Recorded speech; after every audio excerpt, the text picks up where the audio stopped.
Hundreds of American sailors are right this very second cruising the depths of the world's oceans, a secret silent service. U.S. submariners are a small elite force with more combined destructive power than most global militaries. These men and women are not just deadly to any ship that takes to the sea, but with the press of a button, could rain nuclear Armageddon across the entire face of the planet.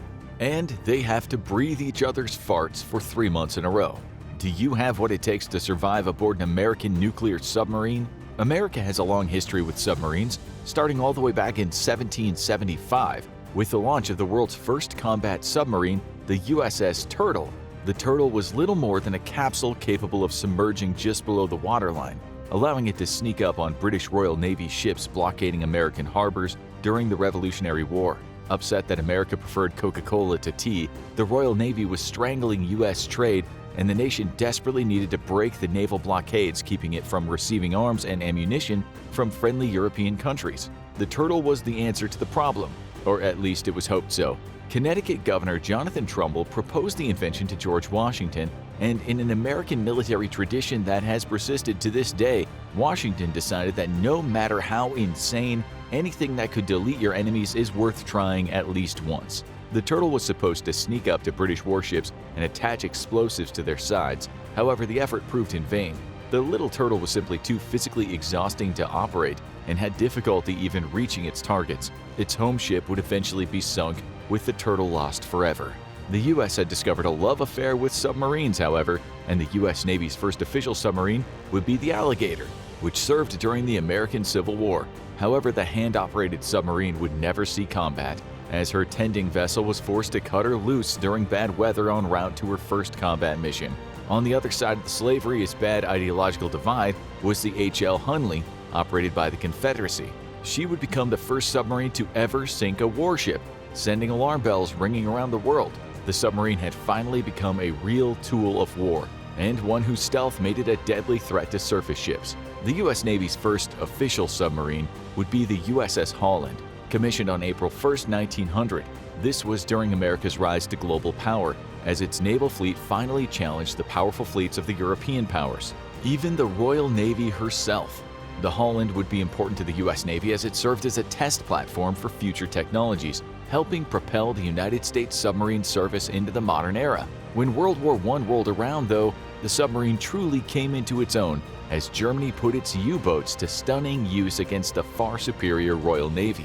The United States Navy played little part in the Battle of the Atlantic until the later years of the war, but it was taking careful note of the way that the Germans used their submarines. In the interwar years, the Navy was split on how to best use a submarine.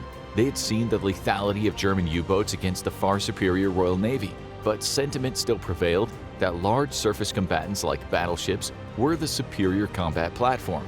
This bias toward battleships even hampered efforts of proponents of the aircraft carrier. Thus, submarines were seen as too delicate for aggressive offensive combat operations and were relegated to a scouting role for surface fleets. But it would be America's submariners who first answered the call to avenge the Japanese attack on Pearl Harbor. The Navy's submarine arm had basically disregarded operational doctrine and groomed skippers who were eager to take the fight directly to the enemy's shores. Thus, the silent service took to the sea and waged a campaign of terror against the Japanese fleet. While it would take months for major surface action from the U.S. Navy, its submarines were buying precious time to rebuild the Pacific Surface Navy by aggressively harassing the Japanese fleet and her critical flow of supplies via its merchant fleet. By the end of the war, out of all Allied combatants, U.S. submarines alone accounted for 55% of all merchant marine losses. The Navy had basically pulled a fast one and adopted a policy of unrestricted submarine warfare, despite having zero authorization to do so from Washington. U.S. submarines would sink 686 major warships at the cost of 52 submarines, 374 officers, and 3,131 enlisted men. The Cold War would see the next evolution of the submarine, or rather, the submarine would finally become a submarine. On the 17th of January 1955, the USS Nautilus would make world history by becoming the first nuclear-powered submarine. This allowed the Nautilus to stay under the waves indefinitely. Before her, submarines were more accurately torpedo boats with only limited underwater endurance. Most submarines prior to the Nautilus spent more time on the surface than beneath it. But with nuclear power, there was no longer a need to charge batteries with air-breathing diesel engines. Now submarines could stay underwater almost indefinitely, limited only by crew endurance and morale. The US would make history again with the USS George Washington, which would add the ability for submarines to launch strategic ballistic missiles. Paired with nuclear weapons, the United States had effectively created an invulnerable nuclear deterrent that was impossible to neutralize. Other nations would follow suit, leading to the adoption of what is now known as the nuclear triad, or the ability to launch nuclear weapons from land, sea, and air. This triad was meant to serve as a deterrent to an enemy's first strike, as some portion of a nation's nuclear capability would always remain to strike back. American submarines, however, would not fire a single shot in anger since World War II until the development of the Tomahawk cruise missile. These guided missiles allowed submarines to strike at targets as much as 1,000 miles inland, yet another revolutionary capability. Now a potential enemy had to fear the possibility of the rain of Tomahawk missiles descending upon them from out of the blue. In 1991, American submarines would conduct their first combat operations in nearly 50 years, as boats in the eastern Mediterranean launched volleys of Tomahawks against targets in Iraq. Given the success of submarine-launched cruise missiles, the U.S. would expand on the capability, adding vertical launch cells to its Los Angeles class and its replacement, the Virginia class, in order to allow the boats to carry more Tomahawks, which are traditionally fired via the torpedo tubes. The U.S. currently operates two different types of submarines. One type is meant to delete ships and other submarines, or even land targets, and the other to delete entire human civilizations. The first type is the fast attack submarine, of which the U.S. operates three classes currently: the Cold War-era Los Angeles class, its replacement the Virginia, and three of the Cold War-era Seawolf class. The Los Angeles class prowled the world's oceans during the height of the Cold War and was the nightmare of every Soviet sailor who took to the sea. While nuclear submarines are notoriously noisy due to the reactor being constantly operated, the U.S. invested an absolutely criminal amount of money into technologies to silence them, and tracking a Los Angeles-class boat was described as it being easier to track the slowly moving zone of silence through the ocean. America's attack submarines, however, are not primarily designed to sink surface vessels, though they are more than capable. Rather, U.S. attack subs are meant to find and destroy enemy submarines, a job the Los Angeles class excelled at. During the Cold War, Soviet nuclear ballistic missile subs were often detected thanks to the Navy's SOSUS network and followed on their entire patrol route by a nearby Los Angeles boat, with the Soviets being none the wiser. The Navy operates only three of the Seawolf class, and despite their age, they're believed to remain the most advanced and capable submarines ever created. They also are the most expensive, coming in at over $5 billion in today's money. This makes it easy to see why the Seawolf class was never really widely adopted, though its price was also a victim of the cancellation of a planned order of 29 hulls. After America decisively won the Cold War, largely through the strategic use of Pepsi, Pizza Hut, and Levi jeans, there was no need for the extremely capable and extremely expensive Seawolf. Thus, America's Los Angeles class had no successor until the development of the Virginia class. But Seawolves remain so capable that the Navy continues to operate them in its most secret and sensitive missions. This class of sub is described as being even quieter than the already silent Los Angeles class, with a hull strong enough to dive deeper than other boats while utilizing extremely sensitive equipment to allow it to operate in very shallow waters. The Seawolf would become America's premier underwater intelligence gathering platform, and its service record remains classified. The boat is so capable and its success is so numerous that there was significant pressure for a modern variant, though ultimately the effort would prove too expensive, and instead the Navy opted for development of its new replacement for the Virginia and Los Angeles class. America's attack submarines can bring hundreds of pounds of high-explosive freedom to targets both at land and at sea. But it's her ballistic and missile-guided submarines who have the firepower to bring freedom from this mortal coil to entire continents. America's Ohio class serves as its ballistic missile component of the silent service. While capable of attacking surface ships, the Ohio's primary duty was historically to serve as the undersea component of the nuclear triad. These submarines carry 24 ballistic missiles, each topped with multiple independently targeting nuclear warheads. Each Trident missile can carry 12 warheads, giving a single Ohio-class submarine the ability to bring democracy to 288 separate targets. This would allow just one boat to server reset every single major Russian city and a whole lot of little ones just for fun. With a grand total of 18 Ohio-class submarines, the entire fleet can strike 5,184 different major population and industrial centers, allowing US submarines to bring democracy to the entire planet. However, while being able to permanently pull the plug on humanity is a pretty cool capability to have, we guess, it has very little value in a conventional war, meaning America's Ohio class is more liability than asset during most conflicts. This is why 4 Ohio-class subs were converted to carry Tomahawk cruise missiles rather than nuclear ones. The rising threat of China created great value in an extremely survivable combat platform that could yeet high explosives right off its beaches. With the ability to carry 154 Tomahawks, each of these 4 Ohio-class boats carry as much cruise missile firepower as an entire battle group.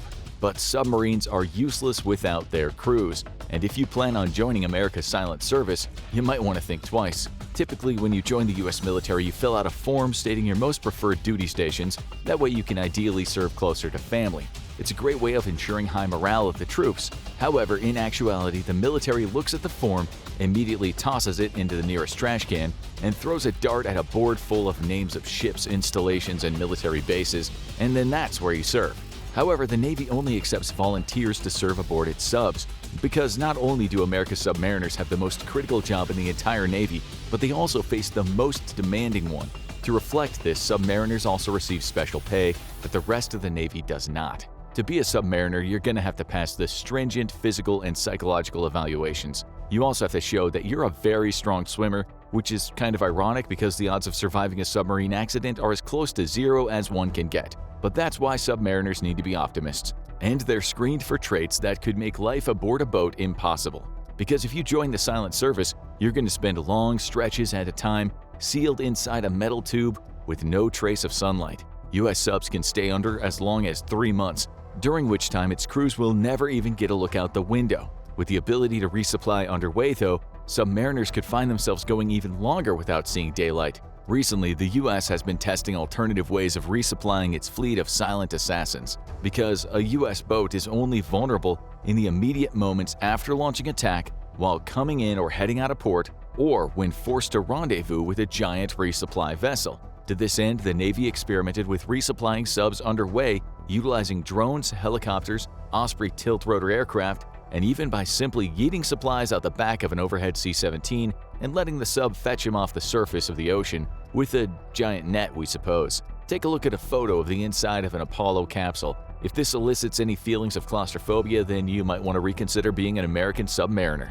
While there are slightly larger common areas where you can meet for R&R or to eat, space is an absolute premium aboard a submarine, unless you're the Soviet Akula class, which sometimes had as many as multiple saunas and hot communal baths. In short, if you don't like tight spaces or the foreboding knowledge that you're hundreds of feet away from the open sky, surrounded by an ocean which every second is doing its best to squeeze you into molecular dust, and whose unfathomable rage at your violation of its domain is held at bay by a few inches of steel welded together by the lowest bidder, then maybe submarines aren't for you, topsider. To be a submariner, you need to be the team player who enjoys other people's company, and you don't mind sharing bunks or even breathing immediately exhaled air. We mentioned space is at a premium, which means there's a little room for comfort or even enough beds for the entire crew. So while you're on duty, your bunk will be in use by another sailor, and sometimes one after him too. That means by the time it's time for you to curl up for a good night's sleep, your bunk will still be warm from the body heat of another grown adult. And who doesn't love the feeling of snuggling into the radiating warmth of sheets just occupied by a mostly naked stranger moments prior? You won't be strangers for long though, because in such tight quarters you're basically breathing the air that was just immediately exhaled by your boatmates. If you're the type that holds their breath for a few seconds after a stranger runs by you huffing and puffing, then you don't belong on an American submarine. Despite the heroic effort of the ship's atmosphere systems, you'll eventually realize that you're all breathing the exact same air for months on end. Yesterday's fart is today's delicious whiff of fresh coffee, and then a fart again in a beautiful cycle that repeats for 90 days straight. Typically, crews will serve only about 60 to 80 days before rotating back to shore, but crews of fast attack submarines have far more erratic schedules. These types of subs can take on a variety of non-standard missions, from surveillance or intelligence missions that might last as much as 6 months, to shows of force that might just be a quick coast above the surface next to someone's beach who needs a reminder of the direct relationship between fucking around and finding out. In response to Chinese threats during his presidency, President Barack Obama reminded the Chinese of the casual relationship between fucking around and finding out by ordering the surface of 3 U.S. ballistic missile submarines right off the Chinese coast. It used to be that sailors would have to rely on resupply before hearing word from home, but thanks to modern communications, this isn't true anymore. While a submariner is unlikely to be enjoying a video call unless they're currently in port, today's submariners can use email while underway, albeit with restrictions based on the submarine's current mission and status. To keep submariners from contemplating the fact that they could implode at literally any second, the Navy likes to keep them busy with training, distance learning, and most importantly, drills. A submarine is basically a giant insurance risk, and the most minor accident could spell doom for the entire boat. To reflect the fact that as little as a loose screw in the wrong place could kill everyone, submariners don't call these events accidents, they call them casualties. While on board, you'll be constantly drilling on how to respond to various casualties, with a special emphasis on fire, flood, and fighting against boarding actions by Poseidon's wrathful merman army who perpetually resent your intrusion into their underwater domain. For as long as man has taken to the seas, a ship's survival has largely hinged on its ability to keep the ocean outside of it, rather than inside it. That makes flooding a natural fear for any sailor, but it's even more deadly underwater, and a real nightmare for any submariner. Flooding is on its own dangerous. For those of you who need a reminder, simply shove your head into a pool and take in a deep breath. But flooding aboard a sub can make it impossible to keep the submarine under control. Modern subs have a variety of ways to deal with flooding to limit damage to the rest of the boat. But if enough compartments flood, it could make it impossible for the submarine to recover, dooming it to sink to the bottom. If it doesn't implode, the crew will have anywhere from hours to days or maybe even weeks to contemplate the foolish hubris of man, which led to its trespass into Poseidon's underwater realm. Anyone who's ever fallen into a volcano knows that fire is dangerous, but did you know that fire is dangerous even when not in a volcano? Matter of fact, fire is disastrous for ships and often called a sailor's worst nightmare. Turns out it's bad for the thing you depend on to keep you from drowning to simply burn up. On a submarine though, fire is feared even more than flooding because in the environment of a submarine, it's even deadlier. Normally, fire will create heat and smoke which quickly dissipates into the atmosphere. But aboard the closed confines of a submarine, that heat and smoke, it has nowhere to go. This will rapidly increase the temperature to levels that could be fatal in mere minutes if you survive inhaling copious amounts of smoke.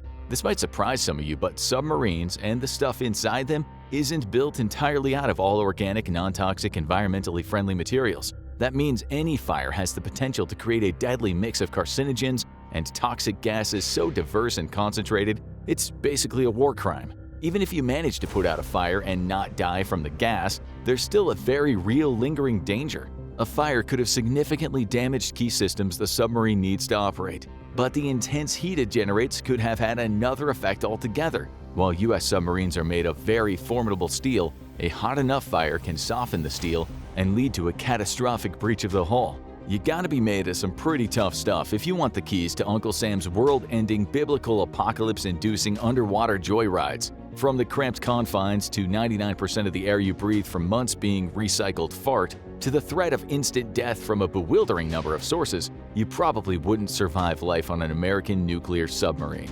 How would you like to spend months living in a cramped metal tube hundreds of meters below the surface of the sea, surrounded by nothing but darkness? Would you still volunteer for this job knowing that all that separated you from instant death was a few inches of steel? Or that if that steel were to fail, you would actually be incinerated by the water compressing all the air and igniting the oxygen like a piston before being crushed and turned into a jelly? Or even worse, you could survive in a watertight compartment only to drop to the bottom of the ocean with a dull thump as you sit in cold, wet darkness for days, waiting for the oxygen to run out. Because when things go wrong on a submarine, even the best-case scenario is almost always a death sentence. This show is not for the faint of heart. These are the worst submarine disasters in history. Russian submarine Nerpa, 2008. Imagine hearing the sudden clanging of waterproof doors shutting behind you and in front of you, followed by the sudden roar of a strange gas entering the chamber you've been locked into. It displaces all the oxygen, eventually driving it from your lungs as well. You're asphyxiating in full atmosphere, desperately clawing at the window where the rest of the crew watches you slowly choke to death, unable to help you. Now imagine that all this is happening because some idiot was messing around with equipment he wasn't even meant to have access to. This was the fate of 20 people aboard the Russian submarine Nerpa, an Akula-class submarine. The Nerpa was undergoing sea trials before formally joining the Russian Navy. On the 8th of November, she was deep beneath the waves of the Russian Pacific Fleet's test range in Peter the Great Gulf, an inlet of the Sea of Japan. On board the submarine were 208 people, an oversized complement made up of 81 actual military personnel and 127 engineers from the shipyards which had built and fitted the sub.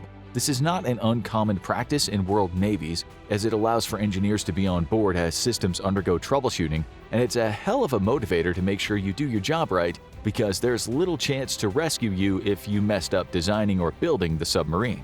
At around 8 p.m., the Nerpa underwent its first dive, and a half hour later, disaster struck. All was going well when suddenly 2 forward compartments were sealed by automatically locking doors. The watertight doors are meant to seal in case of emergency and cannot be easily overridden. Approximately 60 people were cut off from the rest of the submarine. Inside the sealed compartments, confusion reigned, until suddenly the crew noticed that the automatic firefighting system had engaged. Now, dibromo tetrafluoroethane began to flood the compartment, displacing all of the oxygen. This gas is specifically engineered to suppress fires and then interfere with the chemical process of combustion itself. However, in high concentrations, it can cause narcosis, leading straight to death via asphyxiation, plus inflicting injury via frostbite due to its extreme chilling effect. The trapped crew began to beat fervently on the door, but it would be 30 minutes before the fire suppression system was disabled and the room ventilated, and only then were the men actually rescued. The destroyer Admiral Tributz and the submarine rescue vessel Sayani were dispatched immediately to provide assistance, but the submarine was able to return under its own power back to port. 41 people were injured by the asphyxiation or the frostbite effect of the gas on their lungs. Another 20 would die. 2 official causes were investigated by the Russians. The Nerpa's fire suppression system was state-of-the-art for the time. While older model systems relied on manual activation, the Nerpa's new system could be set to automatic mode. This allowed the submarine to monitor itself for any fires and immediately move to extinguish them. With fire being the worst nightmare for any submariner, the value of such a high-tech automatic system could not be understated. In order to avoid suffocating, the crew were extensively drilled on how to properly respond to the activation of the firefighting system, which was preceded by klaxons and warning lights. Men in the affected compartments were to immediately don oxygen masks in order to survive the half hour it would take to ventilate the compartment. This is one big reason why so many were seriously injured or died. Most of those in the affected compartments were civilian engineers who had not received such training. While the Nerpa's firefighting system was state-of-the-art, it was also Russian, which left it prone to multiple malfunctions during its installation on the sub. According to the testimony from one of the engineers who helped build the sub, the firefighting system had malfunctioned before, and the 2008 tragedy could have been another such malfunction. However, a second, even dumber explanation does exist. 5 days after the accident, naval investigators announced that crewman Dmitry Grobov had been responsible, turning on the system, quote, without permission or any particular grounds. In plain speak, this means that Grobov was messing around, as bored sailors are known to do, though typically in professional navies they don't murder or injure dozens of people as a result. According to military reports, Grobov started playing with the fire suppression system out of boredom, believing that it had been disconnected. Local control units are protected by 5-digit access codes, but during sea trials, the access codes were stenciled directly onto the units. Grobov accessed the panel, increased the readings coming from the affected compartments from 30 degrees calcium, or whatever Europeans measure with, to 78 degrees chocobo. The system asked for permission to do its job, and Grobov granted it, no doubt thinking this was the most cutting-edge video technology in all of Russia. Colleagues were skeptical of the military report, though, describing Grobov as a skilled and experienced specialist. To be honest, since the Russian military's performance in the Ukraine war, we've learned that this in no way excluded the possibility of Grobov stupidly murdering 24 people out of inept boredom. Others doubted that Grobov could have done this alone because the system required multiple levels of confirmation before being activated, and all that means is that multiple Russian sailors were equally inept. We're really trying hard not to be biased here, but this is the same Navy that's currently losing a war against a nation with no Navy. Because this is Russia, Mikhail Barabanov, editor-in-chief of Moscow Defense Brief, said that accidental discharges of fire suppression systems aboard Russian submarines weren't unheard of, though they don't usually result in fatalities since the crew is trained on how to react. For new Russian submariners, it must be a real morale boost to know that they receive constant training to know how to react in case of a disastrous fire, or if the submarine randomly decides to try to kill you because, oh, by the way, it will absolutely try to do that. ARA San Juan, Argentina, 2017. The San Juan was a diesel-electric submarine in service with the Argentinian Navy since 1985. Just a few years prior to its disappearance, though, it had undergone midlife maintenance, upgrading its engine and batteries. A small diesel-electric attack sub, it was a stealthy boat that in 1994 managed to evade U.S. anti-submarine forces during an exercise and sunk the U.S. command ship USS Mount Whitney. On November 17, 2017, though, tragedy struck, and the reason why still remains a mystery. The day before it went missing, the sub had sent a report that the snorkel had leaked water into the forward storage batteries, causing a small fire. The fire, however, was extinguished successfully, and the batteries disconnected to prevent further problems. The submarine then continued on its mission using power from its aft batteries. For 2 days, the submarine failed to report in, at which point a search was immediately launched. The last known location was recorded on the 15th of November when the boat was 430 kilometers or 270 moon landing miles off the coast of Argentina in the San Jorge Gulf and on its way to Mar del Plata. The boat had just concluded an exercise with the Argentinian Navy and was heading to deeper waters. The search was undertaken with the assistance of the International Submarine Escape and Rescue Liaison Office, which had been established by 40 countries in 2003 as a result of the Kursk disaster. With a search area of 482,507 kilometers, 186,297 proper square miles, and alternating weather conditions, it was like finding a needle in a very turbulent haystack. With no success and only 7 days of oxygen on board, hope was dwindling. Argentina requested the use of hydrophones operated by the Preparatory Commission for the Comprehensive Nuclear Test Ban Treaty Organization for help in its search. This global network of hydrophones had been installed to prevent nations from cheating on the Nuclear Test Ban Treaty by blowing up nukes underwater. Searching the CTBO's records, an anomaly consistent with the sound of a submarine implosion was confirmed on November 23rd. The event also matched closely with the loss of communication with the sub. The search continued, in hopes of at least finding the wreckage, possibly even survivors in a watertight compartment. Though all knew hope was slim. By November 24th, the search involved 13 countries, including the United States, Argentina, Brazil, Chile, and even the former Falklands War rival, the United Kingdom. Searching an area the size of Spain, though, Argentina was forced to concede on November 30th, 15 days after the San Juan went missing, that rescue efforts were over. There was now only the search for wreckage. A year later, the remains of the crushed submarine was discovered at a depth of 907 meters, just 12 kilometers or 12 miles from the location of the implosion sound. All 44 crewmen were lost, including Argentina's first female submarine officer. KRI Nanggala, Indonesia, 2021. Originally purchased in 1977, the nearly 50-year-old submarine had undergone 2 major refits in its life. The latest in 2012 was undertaken in a South Korean shipyard and modernized many of the sub's Cold War systems. In a possible forewarning of disaster to come, though, 3 crew members were killed just months after the South Korean refit when a torpedo failed to launch during an exercise. The Nanggala was damaged enough that it needed to be sent back for repairs. On April 21, 2021, the Nanggala was undergoing torpedo drills. At 3 a.m., the captain asked for permission to dive in order to fire a live torpedo. By 4 a.m., the sub was flooding its torpedo tubes, and at 4:25, the Indonesian Navy received its last communication as the commanding officer of the training task force sent his authorization to go ahead with the firing. The Nanggala fired a live torpedo and then a training torpedo and went silent. By 9:37 a.m., the Navy sent a distress call to the International Submarine Escape and Rescue Liaison Office, declaring the submarine missing and likely sunk. It was believed that the submarine could have experienced a power outage, causing it to plummet to a depth of around 600 to 700 meters. This was really bad news, as the sub only had a crush depth of 500 meters. A previous power outage had nearly caused disaster, with the boat being saved by the emergency blowing of the forward ballast tanks. While submarines typically have a greater crush depth than publicly recorded, the Bali Sea is known for its underwater canyons, which can reach depths of over 1,500 meters. If the Nanggala had fallen into one of those canyons, its fate was sealed. However, if the submarine had lost power and had come to rest above its crush depth, the crew had approximately 3 days of oxygen to survive on.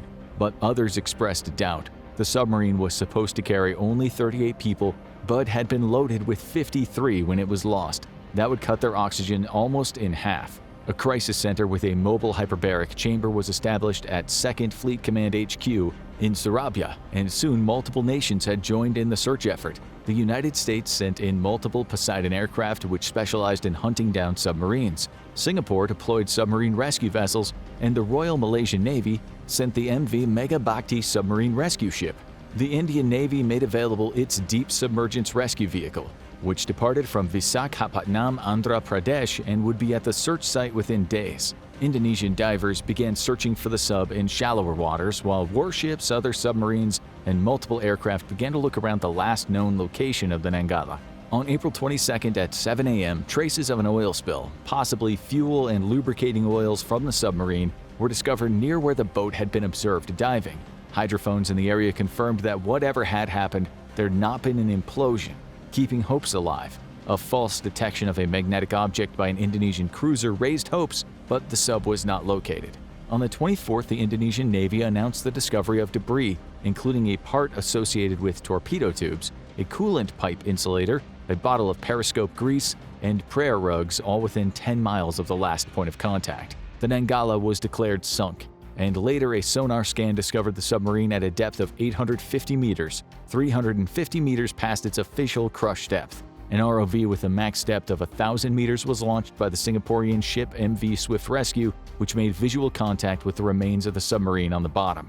The submarine had split into 3 parts, and it was not believed to have imploded given no recorded implosion sounds on nearby hydrophones. A power outage was suspected, as previously a blown electrical fuse forced the emergency blowing of the main ballast tank, so the sub could surface. There were also suspicions of the work done by the South Korean firm which undertook the boat's refit in 2012, given the failed torpedo firing test later that year that killed 3. However, others pointed at the submarine being 15 people over its max capacity of 38 personnel. Later, it was revealed that the commander of the Nanggala, Lieutenant Colonel Harry Octavian, had voiced frustrations over the poor maintenance that the sub had received to a reporter who published an article with his complaints. Octavian complained of poor quality work as well as frequent delays by state-owned shipyard PTPAL Indonesia. Another officer had been disciplined by his superiors after voicing his own complaints about poor workmanship from the state-owned shipyard, which had assembled the Changbogo-class KRI Alugorak, another submarine of which Lieutenant Colonel Octavian commented, "This submarine by PTPAL, there's nothing good about it." The Nanggala was also apparently nearly 12 years behind schedule on major maintenance, despite subs needing to go in for major refits every 6 years. Number 361, China, 2003. It's one of the most tragic submarine disasters in history, and it left the submarine itself completely untouched. Despite the staggering loss of life, if you had to die in a submarine accident, this is probably about as gentle as it's going to happen. Number 361 was an aging boat by the time of her accident, and this likely led to her disaster. A Ming III class submarine, she was a clone of the old Soviet Romeo class, built between the 1950s and early 60s. A diesel-electric boat, she was meant for coastal defense missions and incapable of true blue water operations. In the early 2000s, China was beginning to assert itself against the US in the South Pacific, laying down the foundations of what it would ultimately call anti-access area denial. China undertook a massive ramp-up in training and exercises with its submarine forces. Its subs may have been vastly outclassed by modern US boats, but even an old submarine can present a significant threat in the right circumstance. On April 16, 2003, the number 361 was partaking in naval exercises east of the inner Changshan Islands in the Yellow Sea, just off the coast of northeastern China. The crew included a full complement along with 13 trainee cadets from the Chinese Naval Academy. The exercise was simulating real wartime conditions, and thus the submarine was out of contact for days or even weeks at a time. The Chinese military, however, did not have a strong history of realistic training, something it continues to struggle with. And this, coupled with the age of the boat and possible toll of corruption within the Chinese military, could have all contributed to what happened next. At some point in time while submerged, the submarine's diesel engine failed to shut down properly. It's believed that exhaust would have quickly overwhelmed the submarine, poisoning the crew. The ongoing running of the engine would have also used up all available oxygen, dooming anyone who survived poisoning from the exhaust. It's not exactly clear how any of this happened or why the submarine didn't immediately surface and evacuate its crew. It's important to remember that the Chinese military in the early 2000s was not particularly well known for its competency, and corruption was rampant, two legacies that continue to haunt the Chinese to this day. With senior officers on board who may not have been the best qualified for their position, it's possible that bad command helped fuel an unfolding crisis. China's remained extremely tight-lipped about the incident even in the 2 decades since, and it's rumored that the crew was all discovered dead at their posts, meaning asphyxiation happened relatively quickly. How this could have happened without some safety system alerting the crew shows just how bad shape the People's Liberation Army Navy was in at the time. Kursk disaster, Russia, 2000. Stunning breaches of discipline, shoddy, obsolete, and poorly maintained equipment, negligence, incompetence, and mismanagement. So reads excerpts from the official Russian investigation into one of the worst submarine disasters in history, excerpts that shocked the world at the time, but wouldn't really surprise anyone observing Russia's current performance in Ukraine. The Kursk was designed with one role in mind: to take on and defeat an entire American carrier strike group all on its own. It was one of the biggest cruise missile submarines ever built, second only to America's Ohio class, after a number of the class were converted to carry cruise missiles. Its Type 65 torpedo carried a 450-kilogram warhead, which could conceivably destroy or at least mission kill a carrier with just one hit. She was the pinnacle of Soviet submarine design, and a deadly threat even into the start of the new millennium. But she was also in service with the worst navy in the world. The Kursk had only undertaken a single deployment in her entire 5-year career, spending 6 months monitoring the U.S. 6th Fleet as it responded to the war in Kosovo. With a collapsing post-Soviet economy, there was simply no room in the budget to buy fuel for her nuclear reactors, and some sailors in the Northern Fleet had even gone without pay. Needless to say, training, discipline, and basic standards were catastrophically low, and a lack of deployments meant her crew had little to no experience. All of these factors started to add up, and on her last deployment, accompanied by 118 Russian sailors, tragedy struck the Soviet sub. On August 12, 2000, the Kursk was participating in the first major naval exercise for the Russian fleet in 10 years, and the first since the fall of the Soviet Union. Russia was looking to remind the world that it was still a formidable superpower. The Kursk took center stage, the pride and joy of the Northern Fleet, with her crew having recently won a citation for excellent performance and recognized as the best submarine crew in the entire fleet. The bar must have been pretty low given the report that would follow the accident. Unlike other submarines, the Kursk was one of the few authorized to carry a full combat load at all times, including torpedoes, anti-submarine missiles, and the fearsome Granite anti-ship missile. She also enjoyed the title of being unsinkable, with sailors claiming she could even withstand a direct hit from a torpedo, which really goes to show the quality of Russian sailors at the time. Baffling boasts aside, she was a state-of-the-art vessel for the Russian Navy, and a luxurious craft at that, with both the officers and enlisted enjoying the use of gymnasiums and even a spa inside a hull, as long as 2 jumbo jets. At 8:51 in the morning, the Kursk requested permission to conduct a torpedo training launch using dummy torpedoes launched at the battlecruiser Peter Velikia. She received approval and at 11:29 a.m. loaded the first practice torpedo into number 4 torpedo tube on the starboard side. 34 seconds later, the Norwegian Seismic Array and other seismic detectors around the world recorded a seismic event of a 1.5 magnitude on the Richter scale. The location was in the Barents Sea off the northern coast of Russia and near Norway, squarely on top of the Kursk's last known position. 2 minutes and 14 seconds after the first event, a second event with the power of a small earthquake measured in at 4.2 on the Richter scale and was registered on seismographs all across northern Europe. The event was detected as far away as Alaska, registered as an explosion with the equivalent power to 2 to 3 tons of TNT. The second explosion was logged as taking place at the same depth as the seabed, leaving little doubt as to what had occurred. The crew of the submarine Karelia had detected the 2 explosions, but the captain believed it was simply part of the ongoing exercise. The Peter Velikia, target of the Kursk's dummy torpedo attack, recorded the hydroacoustic signal of an underwater explosion and felt their own ship shudder from the immense force. They radioed the event back to fleet headquarters, but were naturally completely ignored because explosions massive enough to shake battle cruisers are apparently common in Russia. At 1:30 p.m., the Kursk was expected to complete its fake attack run, but there was still no news from the submarine. With communications equipment along with everything else in a general state of disrepair, comm blackouts were not unexpected, and thus nobody was initially alarmed, though the Peter Velikia did dispatch a helicopter to look for the sub. When the helicopter failed to find signs of the submarine, the Northern Fleet finally began to take the situation seriously. With a missing submarine and reports of 2 explosions in the training grounds, concern led to the alerting of the fleet's head of search and rescue forces. The primary rescue ship was a converted 20-year-old former lumber carrier equipped with 2 deep submergence rescue vehicles, a diving bell, lifting cranes, and other specialized gear. What it lacked, however, were stabilizers to keep the vessel in the right position in the rough seas, and thus it was only capable of carrying out rescue operations in calm waters.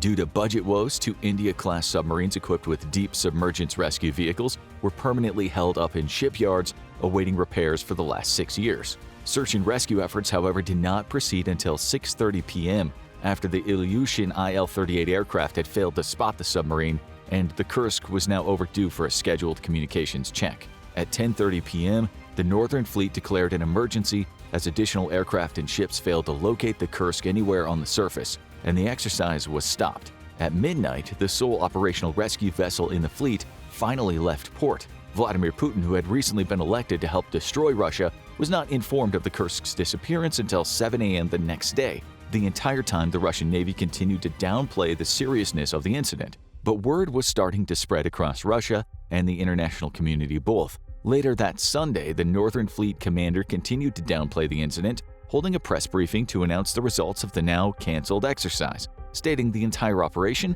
had been a resounding success. However, at Vidyevo Naval Base, a telephone operator overheard a conversation stating that a submarine was in serious trouble, eventually catching the Kursk's name. News from the small base soon reached the ears of family members, but they were assured by the deputy base commander that nothing out of the ordinary was occurring. On the same day that the Kursk had sunk, even before the Kremlin had been informed, the United States was already aware of the disaster and swiftly moved to inform its NATO allies. The United States, Britain, France, Germany, Israel, Italy, and Norway, many of which had vessels already near the accident site, all offered aid in rescuing possible survivors. But the Russian government refused, claiming that the rescue was well underway. The Russian Navy eventually held a press conference informing people of the disaster but claimed that rescue was imminent. It was not. A day after the sinking, one of the 2 rescue submersibles aboard the fleet's sole rescue vessel collided with the wreckage from the Kursk, slightly damaging the vehicle. The damaged rescue submersible was forced to rise, having confirmed the location of the Kursk propeller and stern stabilizer, but not the submarine itself. The second submersible was prepared for operations and launched 4 hours later, at 10:40 p.m., but was given a wrong heading by the Peter Velikia and forced to resurface at 1 a.m. on Monday morning without having found the Kursk.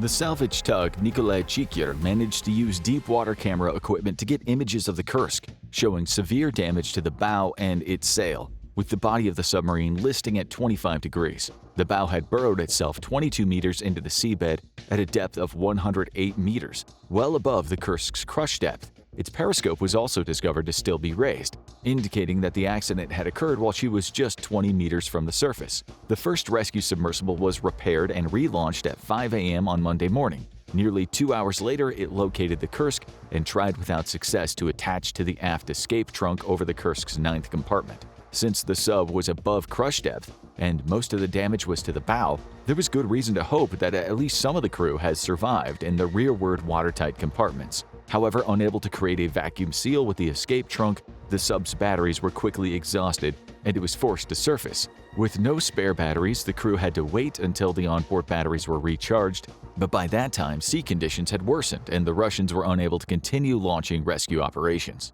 That morning, Monday, August 14th, the Russian Ministry of Defense made its first official announcement concerning the incident. It claimed that the submarine had, quote, descended to the ocean floor, which was technically true. According to the Russian MOD, the crew had been forced to ground the submarine due to a mechanical breakdown, but air and power were being pumped to the submarine from the surface. This was at least 50% true, though the crew had had exactly zero choice in the immediate grounding of the Kursk. The MOD also claimed that they were in radio contact with the crew. The weather worsened considerably over the next 2 days, during which the Russians attempted to connect a diving bell to the sub twice and attach an ROV to the rescue hatch with no success. One of the rescue submersibles was launched again late on Tuesday night, but it was damaged as it struck a boom while being lowered into the turbulent waters and had to be brought back on board for repairs. It was relaunched over an hour later, but again failed to make contact with the sunken Kursk. That same day, now 3 days after the sinking, a crane ship with more advanced rescue submersibles finally arrived, but was unable to launch due to bad weather. The Russians instead moved closer to the coast and launched a rescue submersible there, then simply towed it to deeper water over the Kursk. At 12:20 a.m. on Wednesday morning, a rescue submersible attempted to attach to the 9th compartment escape hatch but again failed to create a seal. When it surfaced and was being lifted back onto the deck of its mothership, its propulsion system was seriously damaged, forcing the crew to cannibalize it for parts to repair one of the other submersibles. The rescue submersible being towed from the coast arrived shortly after, but also failed to latch onto one of the Kursk's escape hatches, while a storm on the surface damaged one of the rescue capsules still topside. 5 days after the sinking, President Putin finally accepted British and Norwegian help. 6 teams of British and Norwegian divers arrived on Friday, August 18th. The next day, a full week after the Kursk had been lost, a Norwegian ship with a British rescue submarine arrived on site. Russian naval officials placed restrictions on what parts of the submarine the Norwegian divers could work on, which significantly impeded their rescue efforts. Upon locating the air control valve on the exterior of the submarine, Russian experts warned the divers that they must open it counterclockwise or they would break it. With the valve not budging, the divers went against the Russians' advice and turned it in the opposite direction, immediately opening the valve. On Monday, the 21st of August, the rescue trunk was discovered to be full of water, dashing hopes of rescuing any crew. Using a custom tool to open the internal hatch leading to the rescue trunk, the divers released a large volume of air from inside of the 9th compartment, discovering multiple bodies. The Russian government finally admitted that the submarine was completely flooded and all crew had died. Though again, they were conveniently only telling half-truths. The discovery of the airtight compartment 9 indicated that a number of the crew had survived the initial disaster and sat on the bottom of the sea awaiting rescue that came far too late. Norwegian divers used specialized tools to cut holes in the hull of the submarine, but only Russian divers were allowed to enter the wreck itself, removing secret documents and discovering badly burned bodies, indicating that there had been a significant explosion. 12 bodies were pulled from compartment 9, destroying the Russian government's official story that all aboard had died immediately upon the Kursk sinking. The official Russian story soon shifted to blaming a collision with a NATO submarine, or possibly a World War II naval mine, as the reason behind the Kursk disaster. Many Russian hardliners adopted the story of the collision with the NATO submarine sent to spy on the exercise, but there was never any evidence given. An investigation panel was set up, but most of the members on it had a special interest directly staked to the outcome of the investigation, with no independent investigators being allowed onto the special board. Thus, the ultimate report was seen as not very credible.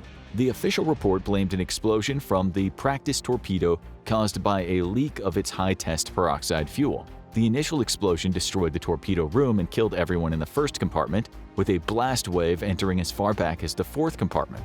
Everyone in the command post in the 2nd compartment was immediately incapacitated by the blast entering via an air conditioning vent. The explosion caused a fire which set off the warheads on 5 to 7 additional torpedoes, leading to the massive 4.2 Richter scale event detected around the world. However, the recovery of a partially burned set of safety instructions for the operation of the onboard torpedoes revealed that they were from a completely different type of torpedo altogether. The Russian Navy was discovered to have never inspected the Kursk crew's qualifications to handle and fire HTP torpedoes, and the crew, in fact, had no experience or training with this type of torpedo. Due to a lack of experience, bad or no training, and equally bad leadership, it's believed that the torpedo room crew themselves directly caused the initial explosion. More tragically, while most of the crew likely died, at least 24 had survived in the 9th compartment long after the submarine sunk. Captain Lieutenant Dmitry Kolesnikov had written a note listing the name of the 23 other sailors alive in the compartment after the Kursk sank. These men, however, all died when someone mishandled a cartridge of potassium superoxide used to power a chemical oxygen generator. These cartridges absorb carbon dioxide and release oxygen in emergencies, but are highly reactive. Upon coming in contact with seawater, the cartridge immediately caused a flash fire which consumed all remaining oxygen in the compartment. Investigation of the wreckage showed that some of the men avoided the initial fire by diving underwater, but were forced to surface into an environment with no remaining oxygen and asphyxiated. For 5 days after the disaster, Vladimir Putin, who was only 4 months into his presidency, continued to enjoy his holiday at the presidential resort in Sochi on the Black Sea. As a result, Putin's approval ratings, which had been extremely high during his election bid, plummeted drastically.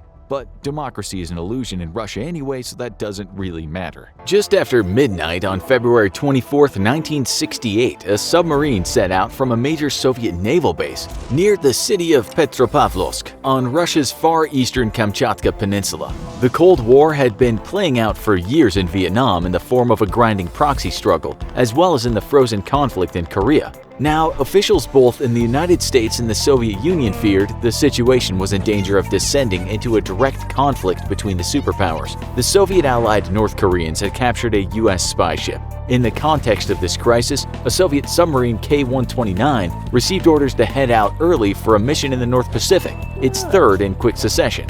The K-129 carried 3 missiles capable of delivering a nuclear payload well over 700 miles and had been in service since 1960. Powered by a diesel engine, she belonged to the 629A class of submarines, known to the U.S. as Gulf II.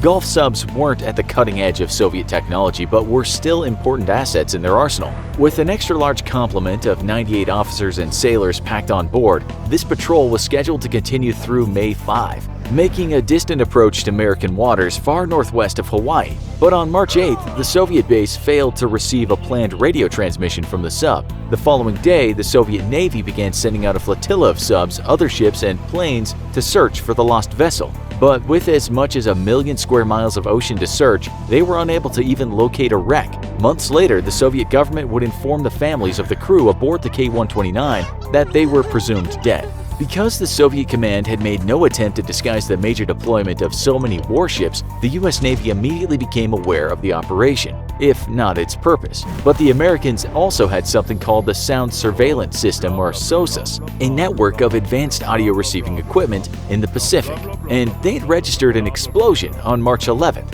So they were able to surmise that their adversaries were searching for a lost and now sunken vessel. Not only that, they were able to locate the site of the explosion to within 6 miles. The Soviets were hundreds of miles off in their search party, and US intelligence could examine the site without the risk of immediate interference. To take advantage of this opportunity, in what was called Operation Sand Dollar, the US Navy sent a specially equipped spy submarine, the USS Halibut, for reconnaissance. Among the photos it captured were unmistakable images of a wrecked sub on the deep ocean floor. CIA officials realized that if the US could access the Soviet submarine, the intelligence would be invaluable.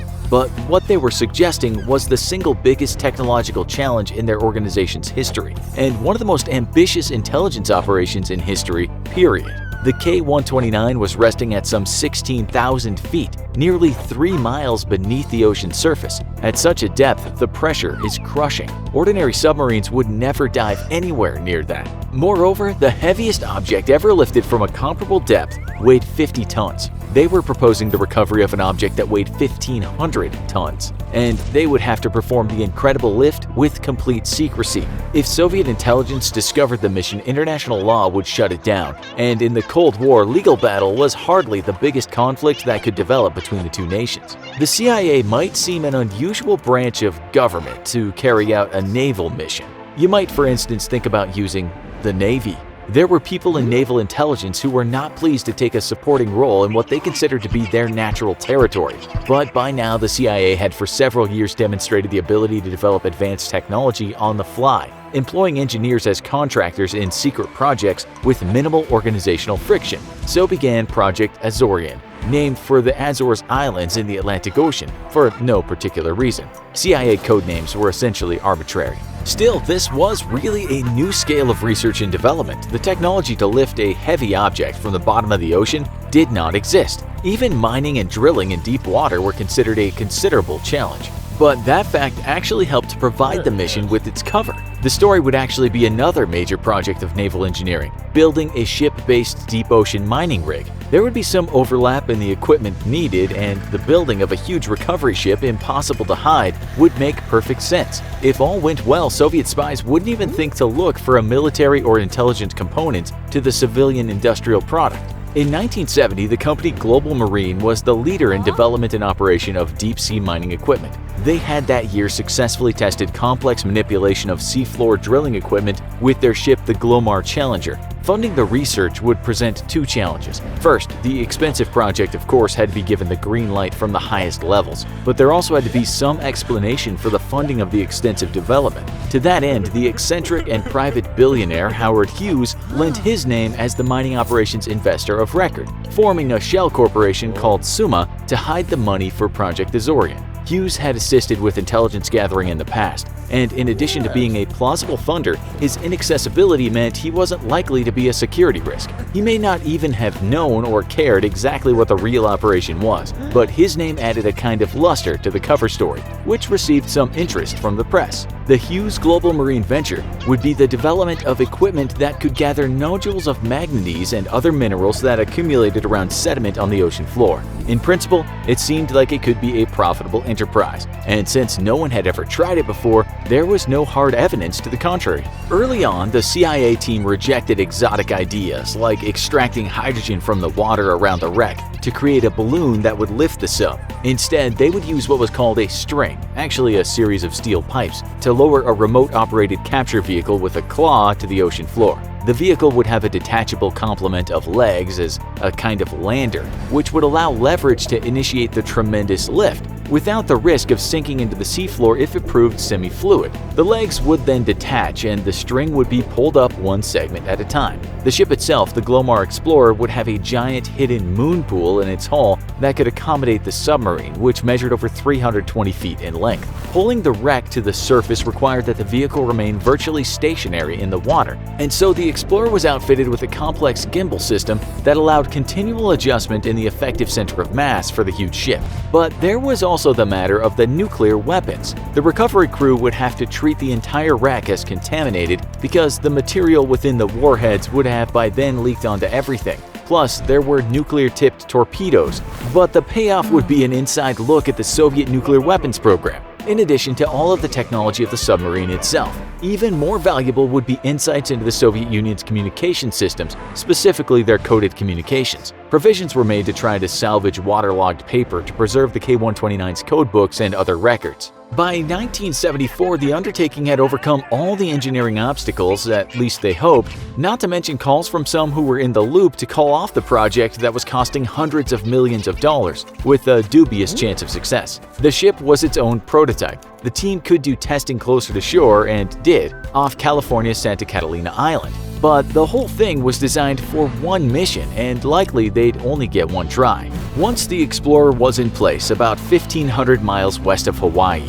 with sophisticated, essentially experimental equipment, it took longer than planned to get everything running properly for a retrieval attempt. There was an inkling of what the Americans were up to, but the CIA mission had apparently managed to keep intel out of the hands of any foreign agents, and the task itself seemed impossible, so it was reasonable for the Kremlin to brush aside fears that the US might recover the K-129. Still, while the recovery team were in position, the Soviets took notice and sent a surveillance mission in what looked like a civilian vessel to contact the Explorer. They exchanged messages in Russian, and the command on the Soviet ship bought the cover story. This was, they determined, what it looked like, an experimental mining expedition. Still, not everyone in the Soviet military brass was convinced, and later a tugboat arrived with much the same purpose. The interaction the second time was, in a way, both more confrontational and less harried for the recovery team. With the tugboat in close visual range of the Explorer, the Soviet sailors mooned the American rig workers, who responded in kind, after which the enemy tugboat departed.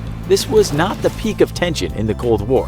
When all of the components of the ship were ready, the crew of the Explorer began lowering the recovery vehicle Clementine nearly 3 miles to their target, one steel pipe section at a time. The lander arrived above the hull of the sunken submarine, and the arms of the recovery craft closed and took hold. Up at the other end of the video feed, remote steering of the robotic vessel took great skill and cool nerves. Once the arms were in place, the remote pilot began the incredible feat of lifting the enormous payload from the seafloor with the force of the lander's legs. Fortunately, the ocean bottom was quite solid, preserving more lifting power than a fluid base would allow. Once the sub was safely suspended in the water, the legs were detached and the rest of the power to pull would come from the string. As sections of the pipe were removed from the string, the cumulative weight dropped significantly, reducing the force needed to pull each time.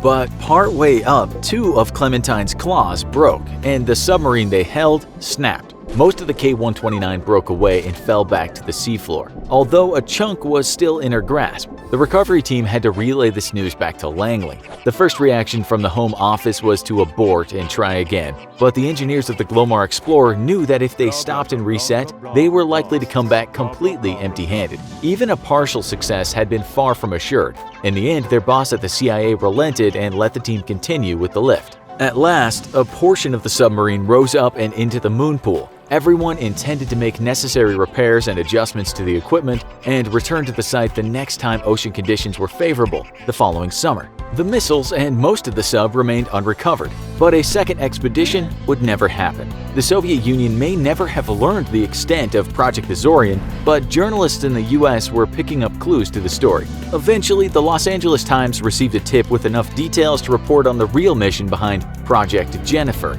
and a popular radio commentator broadcast an opinion piece on the story. Whatever the American public may have thought about the funding of CIA Black Ops was irrelevant though, since a return trip would have required the same secrecy as the first. Workers now suited up to handle the wreckage laced with nuclear waste. There would be no missiles in this section, but the presumption was that the radioactive material would be everywhere. Additionally, there were nuclear-tipped torpedoes in the recovered portion. As the crew bagged equipment that might have value for American intelligence, they also found the remains of 6 sailors from the K-129's last unfortunate voyage. Orders were to treat all human remains, including fragments, with respect and dignity. Before the Glomar Explorer returned to port, the sailors received a burial at sea with military honors, with both the Soviet naval flag and the American flag on display, and both of the nation's anthems played.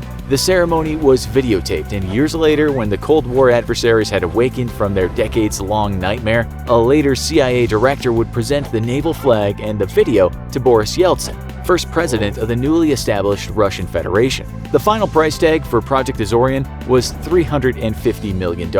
It took longer to plan than the early space missions and coincided with the Nixon era, when American confidence in the government in general was low, and the illegal abuse of secrecy was rampant. Like the space program, it did offer some spin-off technology. Almost as an afterthought, it made major advances in the field of deep ocean drilling, and the Glomar Explorer would later serve a function similar to its cover story. The requirements of détente with the Soviet Union necessitated a calculated silence about the program, since an acknowledgement by the Americans would embarrass their adversaries, unhelpful in strategic negotiations. In fact, it was in response to Freedom of Information Act requests about the project that the CIA developed its so-called Glomar response, that it would neither confirm nor deny a matter in question. But parts of the project were declassified in 2010 following the release of Michael White's 2009 documentary Azorian, The Raising of the K-129. Josh Dean's The Tanking of K-129, published in 2017, provides most of the details of our coverage, but the exact extent of the intelligence that was gleaned from the K-129 remains a secret.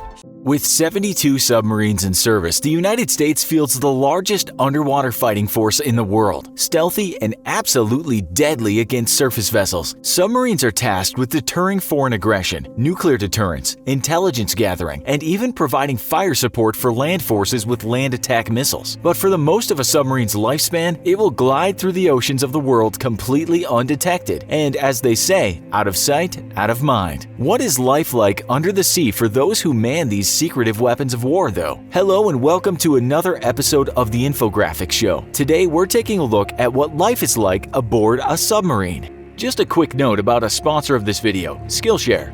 You're about to learn how sailors spend 90 days or more at a time out at sea. But if that was you and you had Skillshare, you could spend that time learning brand new skills or honing existing ones. Skillshare is an online learning community with over 20,000 classes in photography, video production, management, and more, all available online right now. The first 1,000 people to sign up by visiting the link in the description will receive 2 months of Skillshare absolutely free. Join Skillshare and start learning today. Now, let's get back to the video. Not every man can be a submariner, and though it is a 100% all-volunteer force, the U.S. Navy's submarine fleet has very stringent entry requirements. Individuals must be male, pass a series of academic tests, psychological evaluations, and intensive courses on the fundamentals of submarine operations. With deployments that can last for hundreds of days at a time, and disaster being only one mistake away, the Navy must be confident that it is entrusting some of the most expensive weapons in its arsenal and the 100+ lives within them to only the most psychologically stable and academically qualified individuals. But it isn't a life for everyone who applies. Technically, the US deploys submarines for about 90 days at a time, but the realities of a dynamic geopolitical environment sometimes means that submariners will be out at sea for 100 days or more, pulling into port only long enough to stock up on food reserves before putting out to sea again. One submariner interviewed by Task and Purpose said that his longest deployment was for 328 days. That's a long time spent inside a cramped metal tube underwater. As the U.S. Navy only operates nuclear-powered submarines, each sub's endurance is based on the amount of food it can carry. The reactors will typically only be fueled once during the lifetime of a boat, and a need to keep its crew fed is the only thing that limits how long a submarine can stay out to sea for. Both air and water are regenerated internally, so even long after food runs out, a submarine will still provide fresh drinking water and breathable air. The submarine's crew is split up into 3 6-hour shifts each. Typically, a crew member will have 6 hours on duty, 6 hours of study, exercise, and private time, and 6 hours of sleeping time. This 18-hour day rotation can be disorienting for a crew who spends weeks at a time under the water, and typically crew members only know what time of day it actually is based off of what meal they're being served. Space is at an absolute premium on any submarine, so personal space is extremely limited. Every submariner has typically about 15 square feet to themselves and sleep in tiny bunks, affectionately or not called coffins. Inside your bunk, only a thin sheet of cloth separates you from the outside world, so privacy is nearly non-existent. And because somebody is always sleeping no matter the time of day, submariners have an unwritten rule to never slam doors and always keep volume down to a minimum. Some submariners,